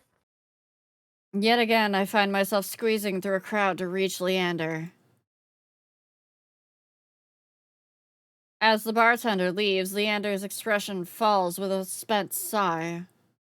He reaches over the counter to grab a bottle of black rum and skillfully pops it open for a swig. When he spots me, worry overtakes him. Riao, are you hurt? Leander's in front of me in a flash, eyes searching for injuries. I can't help but let out a small laugh. Don't worry, I've dealt with worse. That's a relief to hear, sort of. You know what they say. It's not a party without mayhem and violence. Is that what they say? He offers me the rum and I politely decline. I'd rather not get into more trouble if I can help it. Instead, I plop down on a bar stool, doing my best to ignore its stickiness from who knows what. He sits beside me, resting an arm on the counter's edge behind us. With how close our stools are, I feel encircled by his body. 2 days and you've already met everyone worth knowing. How are you finding Iridia so far? Not what I expected. Supposedly, Iridia's a sanctuary, but I've already been threatened, robbed, and almost killed several times. It's a wonder you're still standing. I give him a wry smile. I'm nothing if not resilient, like a cockroach. I'm rewarded with a warm laugh that draws the eyes of the nearby adders. You're definitely not a roach. Unfortunately, I couldn't say the same for some others here tonight. He glances toward the bar's back exit where Ias had dragged the lowlife outside. There's a brief glimmer of amusement on his face before his attention is back to me. I'll keep a better eye on you. You deserve to enjoy everything that Iridia has to offer. I'd like that. Leander sips his rum and watches the crowd. Everyone seems invigorated by the free drinks on his tab. Have you at least gotten to try some Iridian cuisine? I had these fried dough sticks from a vendor near Curris's clinic. As soon as I begin describing my meal, Leander nods with recognition. The long lads from Winds? You have to try them with the porridge. There's another stall a few blocks away that specializes in rosewater rice. Rice pudding? I can take you there sometime. That sounds delicious and expensive. Though I know Leander would insist on paying, I despise the thought of relying on handouts. Or I can take you there once I earn some money. I still owe you for the inn room. You don't owe me anything, Riao. Giving you a place to sleep isn't generosity, it's human decency. If there's anything I can do to help keep you safe, I'll do it in a heartbeat.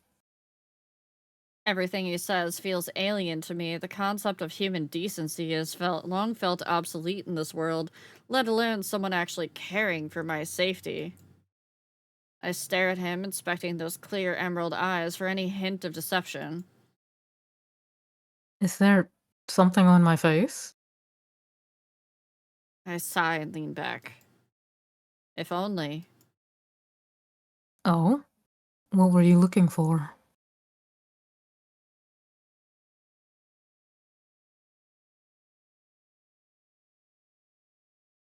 I really thought that they were gonna go with the line of, I was hoping I was on your face, but, that's not the way they went. Yeah. Yeah. Yeah.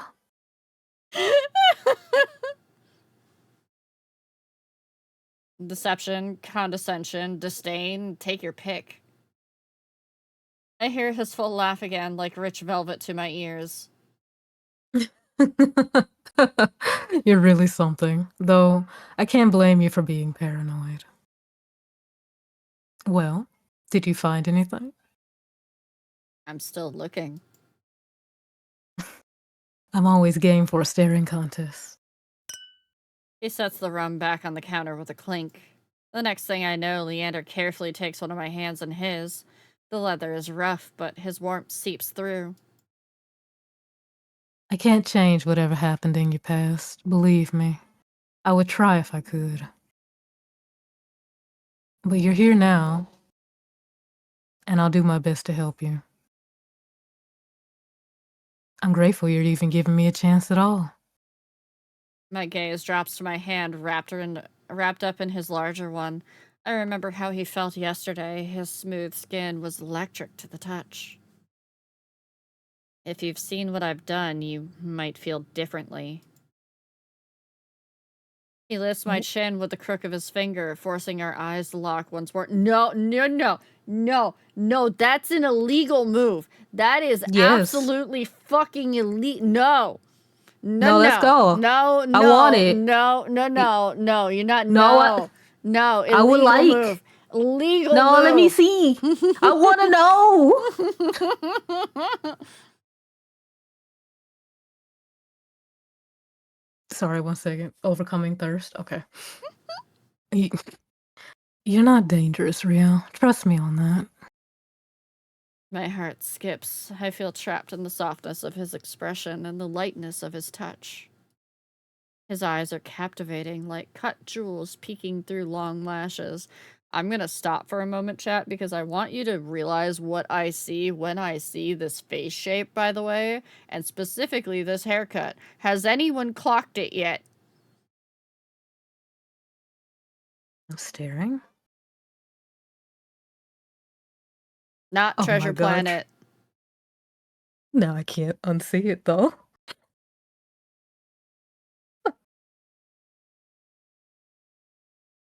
It is definitely Emmett Eyes, and that haircut is Young Solus. Young Solus von Galvis, aka the body that Emmett took over. He's coming for your juicy bits. Apparently.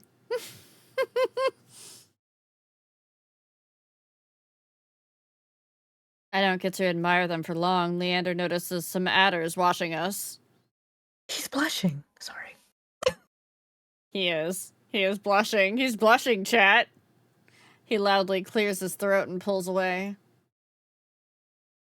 Yeah, but Well- Moogle, I'm more personality than looks. Sorry. No, you're fine. Well, maybe a little dangerous, considering I forgot my manners when I'm with you. You sure have a way of capturing my attention. My face flushes. I also clear my throat and rack my brain for a response. Likewise. I feel the same way. It's why I wanted to talk to you again. Leander's face softens. I wanted to talk to you too. I've been wondering, is it okay that you're spending time with me? Don't you have work to do with the Adderstone or anything?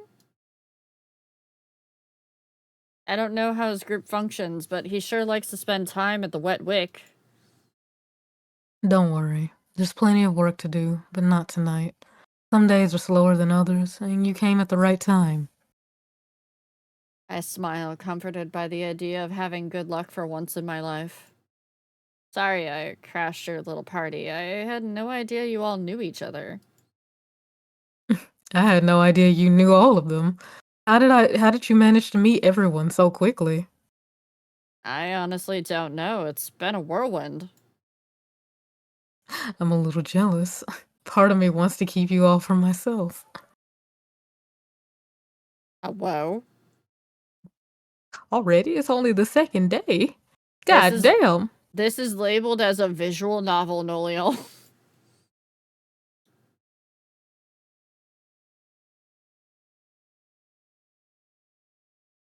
Oh, for your own safety, of course. Sorry. Everyone might seem nice, but half of them are monsters, and the other half have their own faults. You sound like you know them really well. I do. Probably more than some of them realize. Are you curious about anyone? I'm happy to tell you what I know. That was so quick! What do you know about Vare? Leander shakes his head slowly, his expression grave. He's a living example of the Cenobians' cruelty. Most days they keep him on a short leash. I'm surprised you met him. Oh, I didn't actually see those labels sync, so... No, that checks out then. It is actually labeled as a dating sim. This is fine. He must have deserved it. I doubt the Cenobian would imprison him without good reason. The Cenobian would imprison anyone, or someone, for breathing incorrectly. They've never succeeded, or they never needed a good reason. The thirst is clouding my brain. Do you know why Vare is chained up then? Nobody knows. He's been in prison for as long as anyone remembers. He sighs wistfully, then gives me a small smile. He sure is easy on the eyes, though. But careful. He's as captivating as he is dangerous. He knows it, too. I'll put an end to the Cenobian's depravity one day. Until then, if Vere's ever nice to you, take that as your cue to run.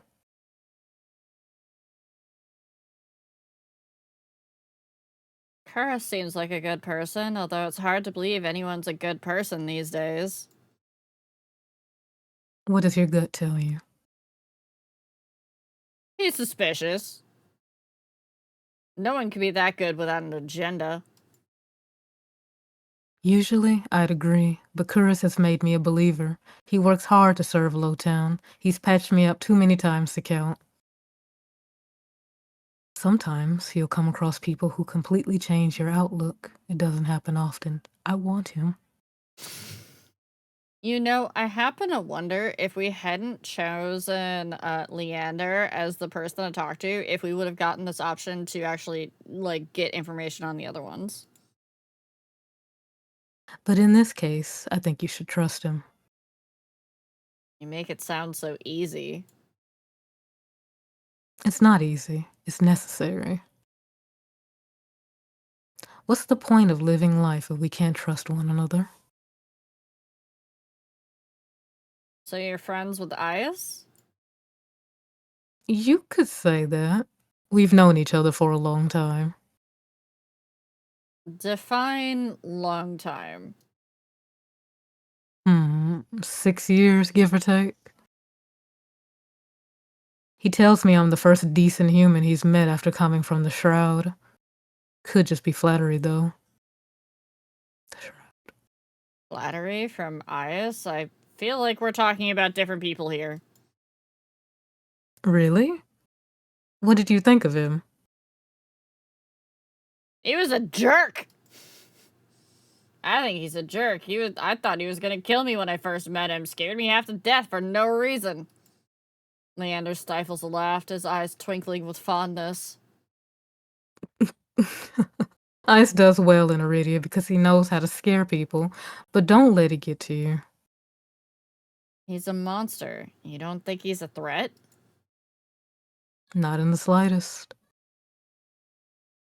I like to think of us as rivals. We keep each other on our toes, you know? Being rivals with a monster sounds like a death wish. Or hot. Well, you should keep your distance from him, but me? You'd be surprised how much I can handle.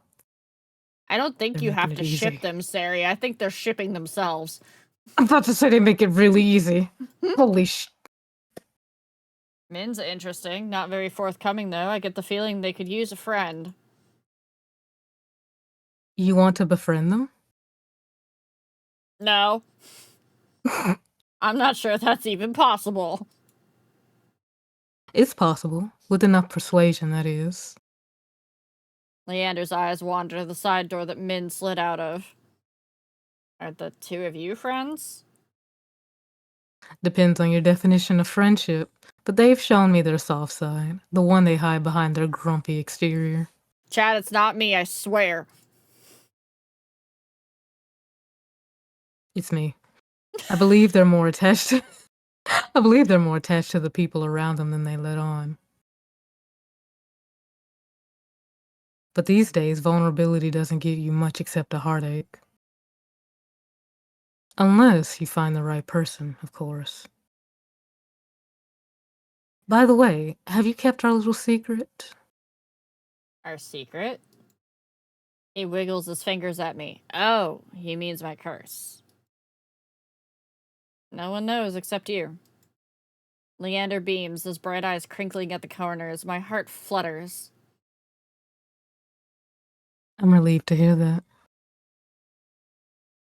Let me know if you have some time to talk privately.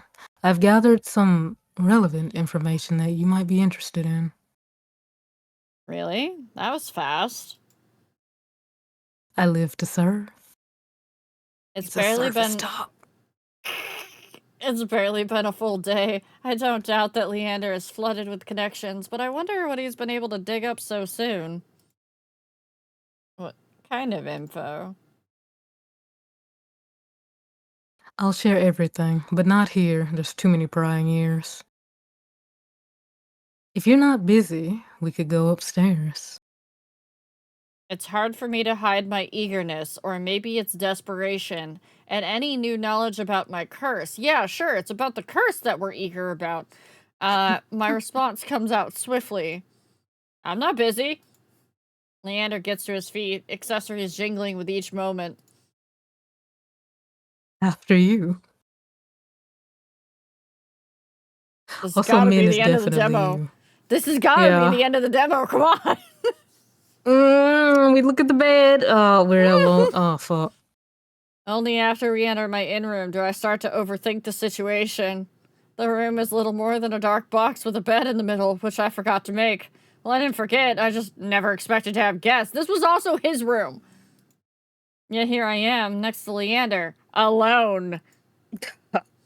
Leander locks the door behind us. Peace and quiet. Except for the ongoing buzz of the bar right beneath us and the suspicious thuds from nearby rooms.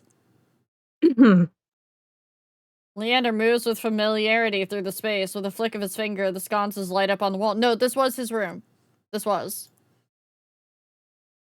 Yeah, he declined his usual room because he was giving the key to us. He makes spellwork look so effortless. I swallow thickly, remembering that Leander is more than a mage. He's a prodigy. One of those is Vare and Ias just saying, no, Ias is out back with the deadbeat. Dim amber light washes over us. He plops onto the edge of the disheveled, squeaky bed. I shift awkwardly. There are no chairs, so my only option would be to sit beside him. My heart hitches at the thought. Is something wrong? I shake my head, quickly waving my hands back and forth. No, nothing's wrong. No. Leander squints his eyes at me. You seem uncomfortable. A long silence later, he clicks his tongue. Shit. I'm so inconsiderate. This is your private space now, isn't it? I shouldn't be barging in here like this. No, that's not. I'm sorry, Ria. You've been through so much the past couple of days. We can talk about this tomorrow. You should rest. No, I want to talk about it now. Panic wells in my chest. After everything he's done for me, I can't shut him out. What if there is no tomorrow? When he moves to stand, I rush forward without thinking. I plant my hands firmly on his shoulders and reseat him on the bed. Oh my god! I'm above him now, staring down into his wide green eyes with barely a breath between us. Look at that face! He's so cute. I didn't think this far ahead. I didn't think at all. Instead, I force out the only words on my mind. Don't leave. Please? Riel. You're afraid. My fingers tremble. I'm about to pull away when Leander catches both my wrists in his hands. He guides my hands back to his broad shoulders, my palms resting firmly against him. I won't leave you, Riel. Tears sting at the backs of my eyes. I want so badly to believe those words. I try to muster as much strength as possible so my voice isn't a croak. Do you promise? I promise. What if I'm paranoid about you being nice to me? Why is this character just fucking me? Mm-hmm. Mm-hmm. Why?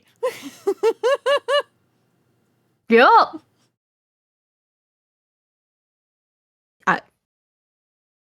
Then I'll keep being nice until you get used to it. Alright, I'm gone. Goodbye. No. Mm-mm. Mm-mm. No. No, no, no, no, no, no, no, no, no, no, no, no. This feels way too familiar. No. I'm all for it. Let's keep going. Third base? Yeah. I won't leave you, and you won't leave me. Oh. His thumbs draw circles on the insides of my wrists, grounding me. You have something I've never seen before. Your curse is strong, yet you're stronger the way you're able to contain it. It's fascinating, and well, it's a little embarrassing. His voice lowers to a whisper. But I haven't been able to stop thinking about you. I stare at him blankly, my brain refusing to process his words. What did you say? What? Who said that? He's blushing! Oh my god. Nothing. I meant no one. I mean, just forget I said anything. I mean, I didn't say anything. Am I dreaming? This feels like a dream. The air is dizzyingly hot and I'm trying to keep up with what's happening, but Leander continues anyway. I may be getting carried away with this. It's not every day I find something that truly challenges me. But I'll do everything on your terms, at your own pace, anything you want, Riel. Holy sh... My chest feels like it's about to burst. This man is going to be the death of me.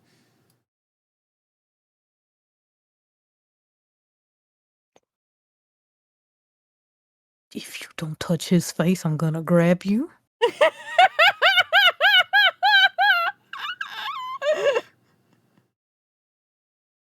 I can't deny what I want, and it must be obvious to Leander, too. But instead of having a modicum of restraint, I blurted out, I want to touch your face. Oh, you're more forward than I thought. Is that okay? He slides his hands from my wrists to my palms and gently brings them down between us. It's better than okay. Also, hello, Octogear. Welcome in. My lips quirk into a relieved smile. Hurry up, then. Your wish is my command. He begins unwinding the bandages, stopping occasionally to glance at me. I don't take my eyes off of him. When my hands are free, I start small, carefully grazing the edge of his jaw with the pads of my fingers. I feel it clench beneath my touch, as if Leander is trying his best to hold still. Emboldened, I cup his cheeks, letting the warmth spread beneath my fingertips. Well, are you enjoying yourself? My thumb moves over the ridge of the scar on his cheek, and he shudders, his earring jingling against my knuckles. That tickles. Yes, I'm enjoying myself. Maybe too much. It's like my body moves on its own, spurred by desire and nothing else. I swipe my thumb down, brushing lightly over Leander's lower lip. Something flashes in his eyes, something scaldingly hot. He lowers his voice to a husky whisper. What else do you want? Why is he even asking? He knows the answer. I've never touched someone like this before, and even though it makes my head spin, it's not enough. I want more. I want more too. My thoughts scatter. We're already here, alone in this dark room, on the edge of a bed. I could easily push him down onto the sheets, get on top of him, and... A sharp gasp escapes me, and I quickly pull away. I can't let this get out of hand. Are you alright? I can barely hear him over my thudding heartbeat. I nod, clumsily, wrapping my hands with the bandages. Yig, I'm fine. I'm sorry. I'm just getting... I'm getting a little overwhelmed. He gives me a faint smile. That's cute. Luckily, we're already in your room. I'll get out of here and let you get some rest. I let out a breathless laugh at that. Leander rises and tugs his gloves back on. Thanks, Leander, for everything. He gives me one last sweet smile, accompanied by a wink. Good night, Riel. Night. Long after he departs, I still feel the warmth of his skin on mine, burning through the bandages. I'm gonna have a hard time sleeping tonight.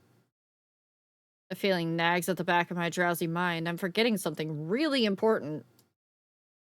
Wait, didn't Leander say he had some information for me? We didn't even get it. Why is it asking us to choose our fate? Why is it asking us to choose our fate? What does this mean?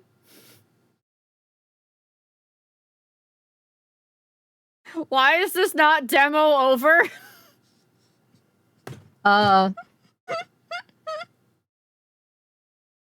Well, we gotta choose our fate, Riel. What we going with? Oh, maybe it's more info. I don't know. There's a confirm button behind me. Oh. Vera, the chained charlatan. Vera serves as a warning of the dangers posed by the cenobium. As cunning as he is curious, Vera finds you fascinating, insists that he can help. But trusting him means entrusting your life to a collared beast with a lethal reputation. Can Vera protect you, or are his honey words a trap waiting to snap shut? Do we want to read the other descriptions, chat?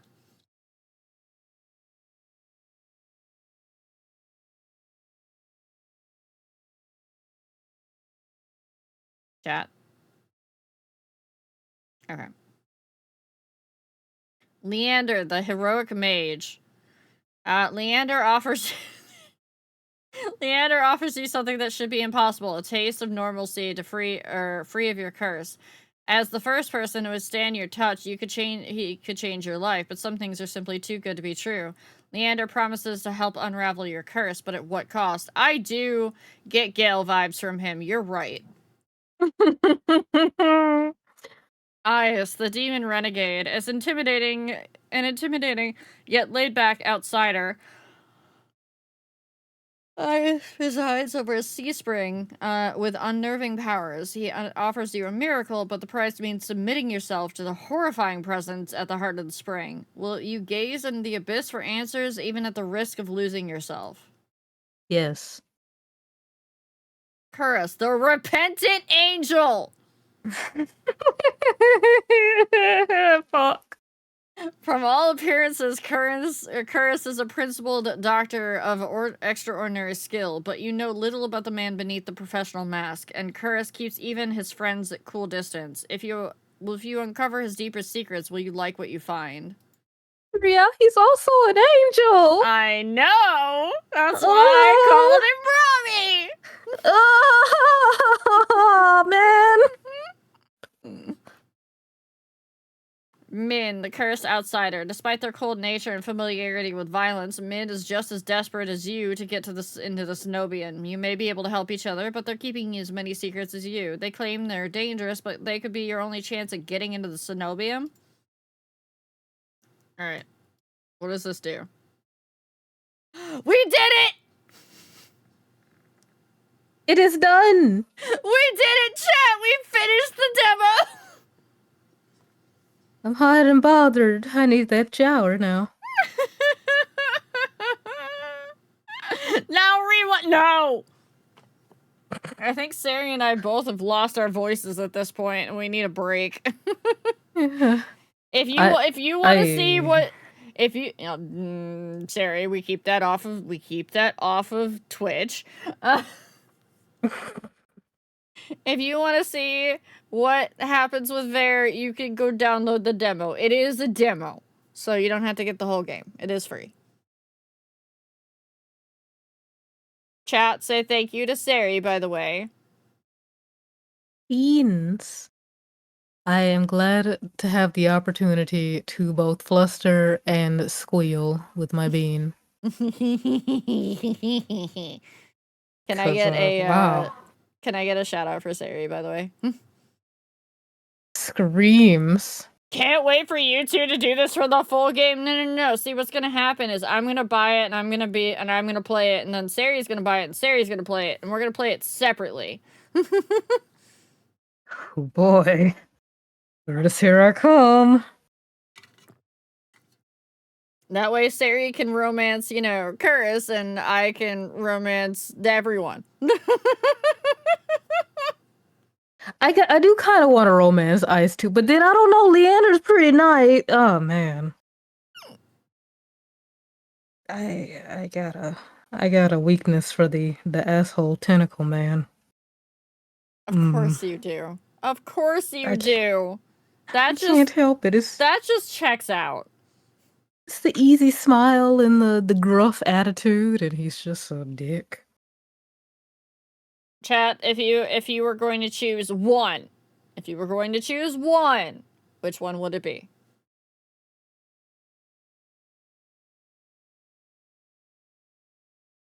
He said get in the water and Sari was already swimming, honestly. Yeah. You gotta pick one. Sevi. Only one. Nox goes with Min? I'm actually surprised by that. Min is a cutie. Very soon.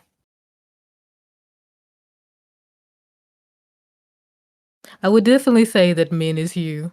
But at the same time, the protagonist character is also very much you. So I don't know. You're both.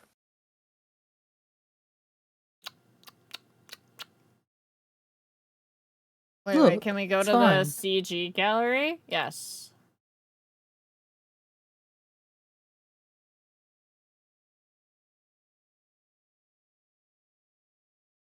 Is this what you wanted, Nero?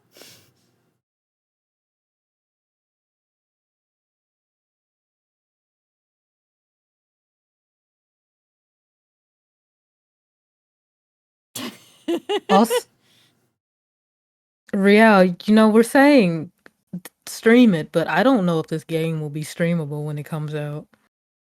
Unless they have fade to black scenes. Yeah, we'll have to, check that. We'll have to check it. It might, honestly, at that point, it might be a Discord stream sort of thing. Yeah. It's like most games in this genre are very rated 18. That's why I was surprised. I'm like, wait, this isn't? Oh, okay. Yeah, I think they hecked up with not labeling that demo. Though, to be fair, in the demo, they don't actually go beyond it. They don't even get close to what Baldur's Gate 3 does in, the first act, so... Yeah. Wait, what? Don't worry about it. Gale's just horny as fuck. Now I need to play game. Damn. Your Demi is showing, Sevi.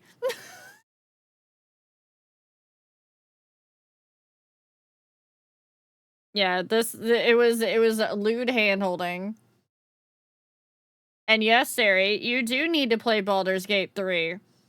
One day, I Someday. will play it. Someday. Yeah, I'll get off the beach. Yep. I'll get out of the alien butthole ship. Well, I'm already out of the alien butthole ship. I just need to get off the beach. Oh yeah, at some point you have to do below zero too. Oh yeah. It should be quicker because it's quicker. It is smaller, yes. Yeah. This game has one of my That'll be- 2 weaknesses and it exploits it well. Is it fox people? Is that it?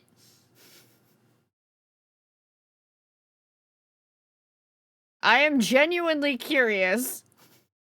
I don't know enough about Nero to, and I almost... I had to just stop myself. Do you know what I was about to say? What were you about to say? I don't know enough about Nero to peg Nero. Meaning... No.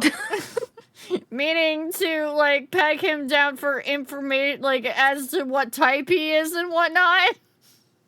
Don't peg, dear.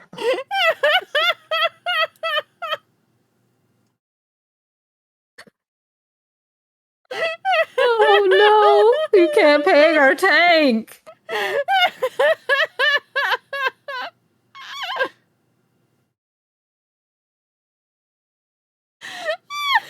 God. I've Help. fallen in that word trap before too. Yep. I caught myself as I was saying it. I was like, no, we're not doing that. We're not tonight. You almost pulled a me. They'll never let you live it down. They'll clip it. It'll become immortal. I wasn't here for the stream, so I don't know which one I like, but Vera is attractive. Let's see. Oh, What God. would we... Chat, what would we call Curris? Fucking beautiful. Well, besides that. Soft top? Soft top? Yeah, uh-huh. I need to draw. Have you taken a screenshot yet? No, I need to wait. F12. Oh yeah, Mhm. Ias Thank is you. absolutely Romalia.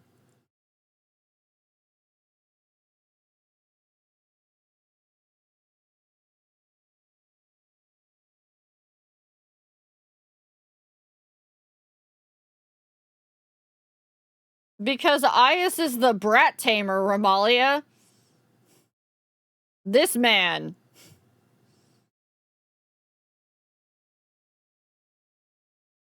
He's gonna say sit, and you're gonna finally fucking sit. God. This is illegal. This is so illegal.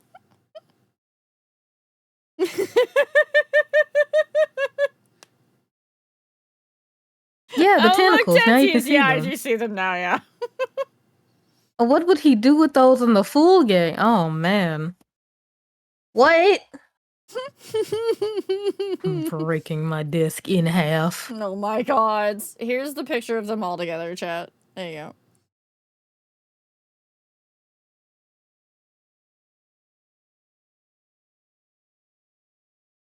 Yeah, we'll see. I know I'll be able to play Date Everything on stream. Because it does already have a mature label, and it has not been banned from Twitch, sort of thing. We'll see about this one. This might be a Discord one. But hey, chat, we do have Date Everything upcoming. And the 17th. I can't wait. I need to get snacks for that one. Though I'll be playing it the weekend of the 21st. So yeah. I missed a good amount, so I lack context, so I think I'm with Foxboy myself. Person behind me is a they, them, Very much reserved, quiet brat energy. Going from right to left then, the doctor dude is basically Sari's character. The dude in the middle is very much good boy Gale energy from Baldur's Gate 3. The demon Oni on the far left here is basically the toppiest top who has ever topped. And the fox boy on the far left here is basically demon shadow daddy that will eat your soul, but also likes to toy with you like a cat before he does so. So, those of you that watched it and were here for it, did I get it right? You pretty much nailed it on the head.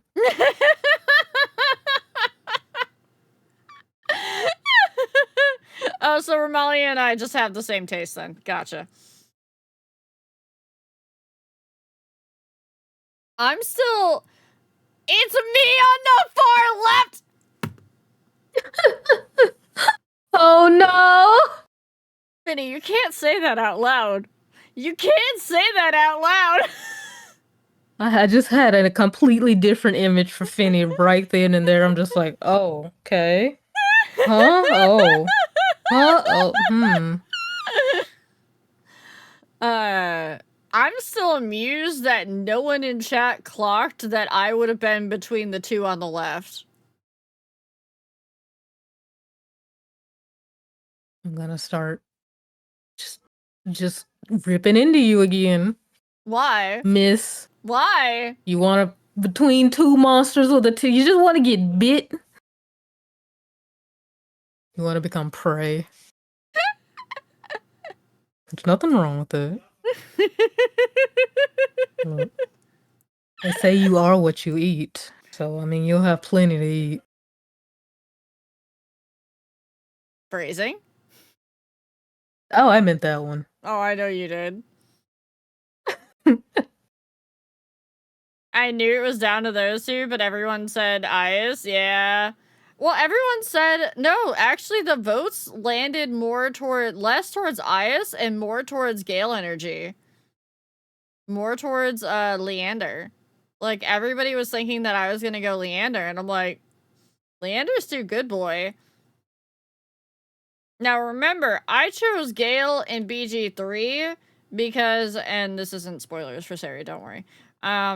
Because out of every choice that I had at that point, Gale was the better choice for me.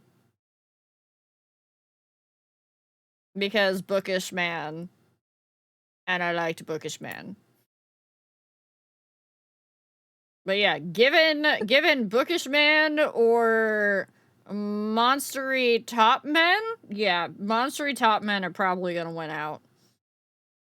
Hot damn. High five. But I'm gonna be chilling with the doctor in his clinic because I can't wait till he goes naughty. There's a reason. Ah, no. He might be an angel in title. Something's wrong there, though. I can't wait. Be like, oh. Oh. Hi. No, That's why you're down here. Karlach was still too much of a golden retriever for me. Karlach was absolutely too much of a golden retriever.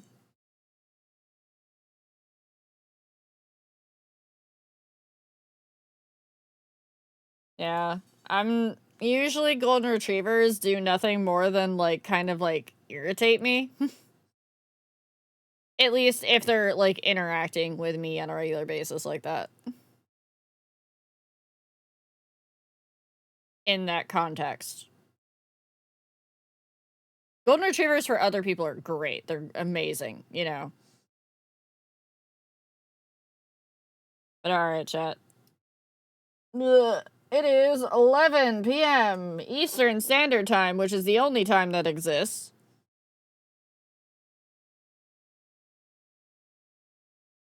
Oh, Halcyon was great. Why did this demo just update?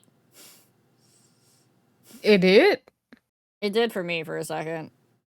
Oh, Oh, I can also stop sharing screen for you. okay. Oh, wait, I think it already did. Never mind. Yeah. I Yeah, think it did. Allison might be someone I go for, but we won't talk about the Allison was definitely one that I would have, or that I want to go back for, but that will be a long time coming still. But anyways, chat. Say goodnight to Sherry. Good night. Farewell. Thank Sleep you again, well. Sherry. Thank you for having me. I had a lot of fun. We will see what happens in future and what else we can get up to. Yes. Mm-hmm. Hey, Good night. Good night, I love you, bye.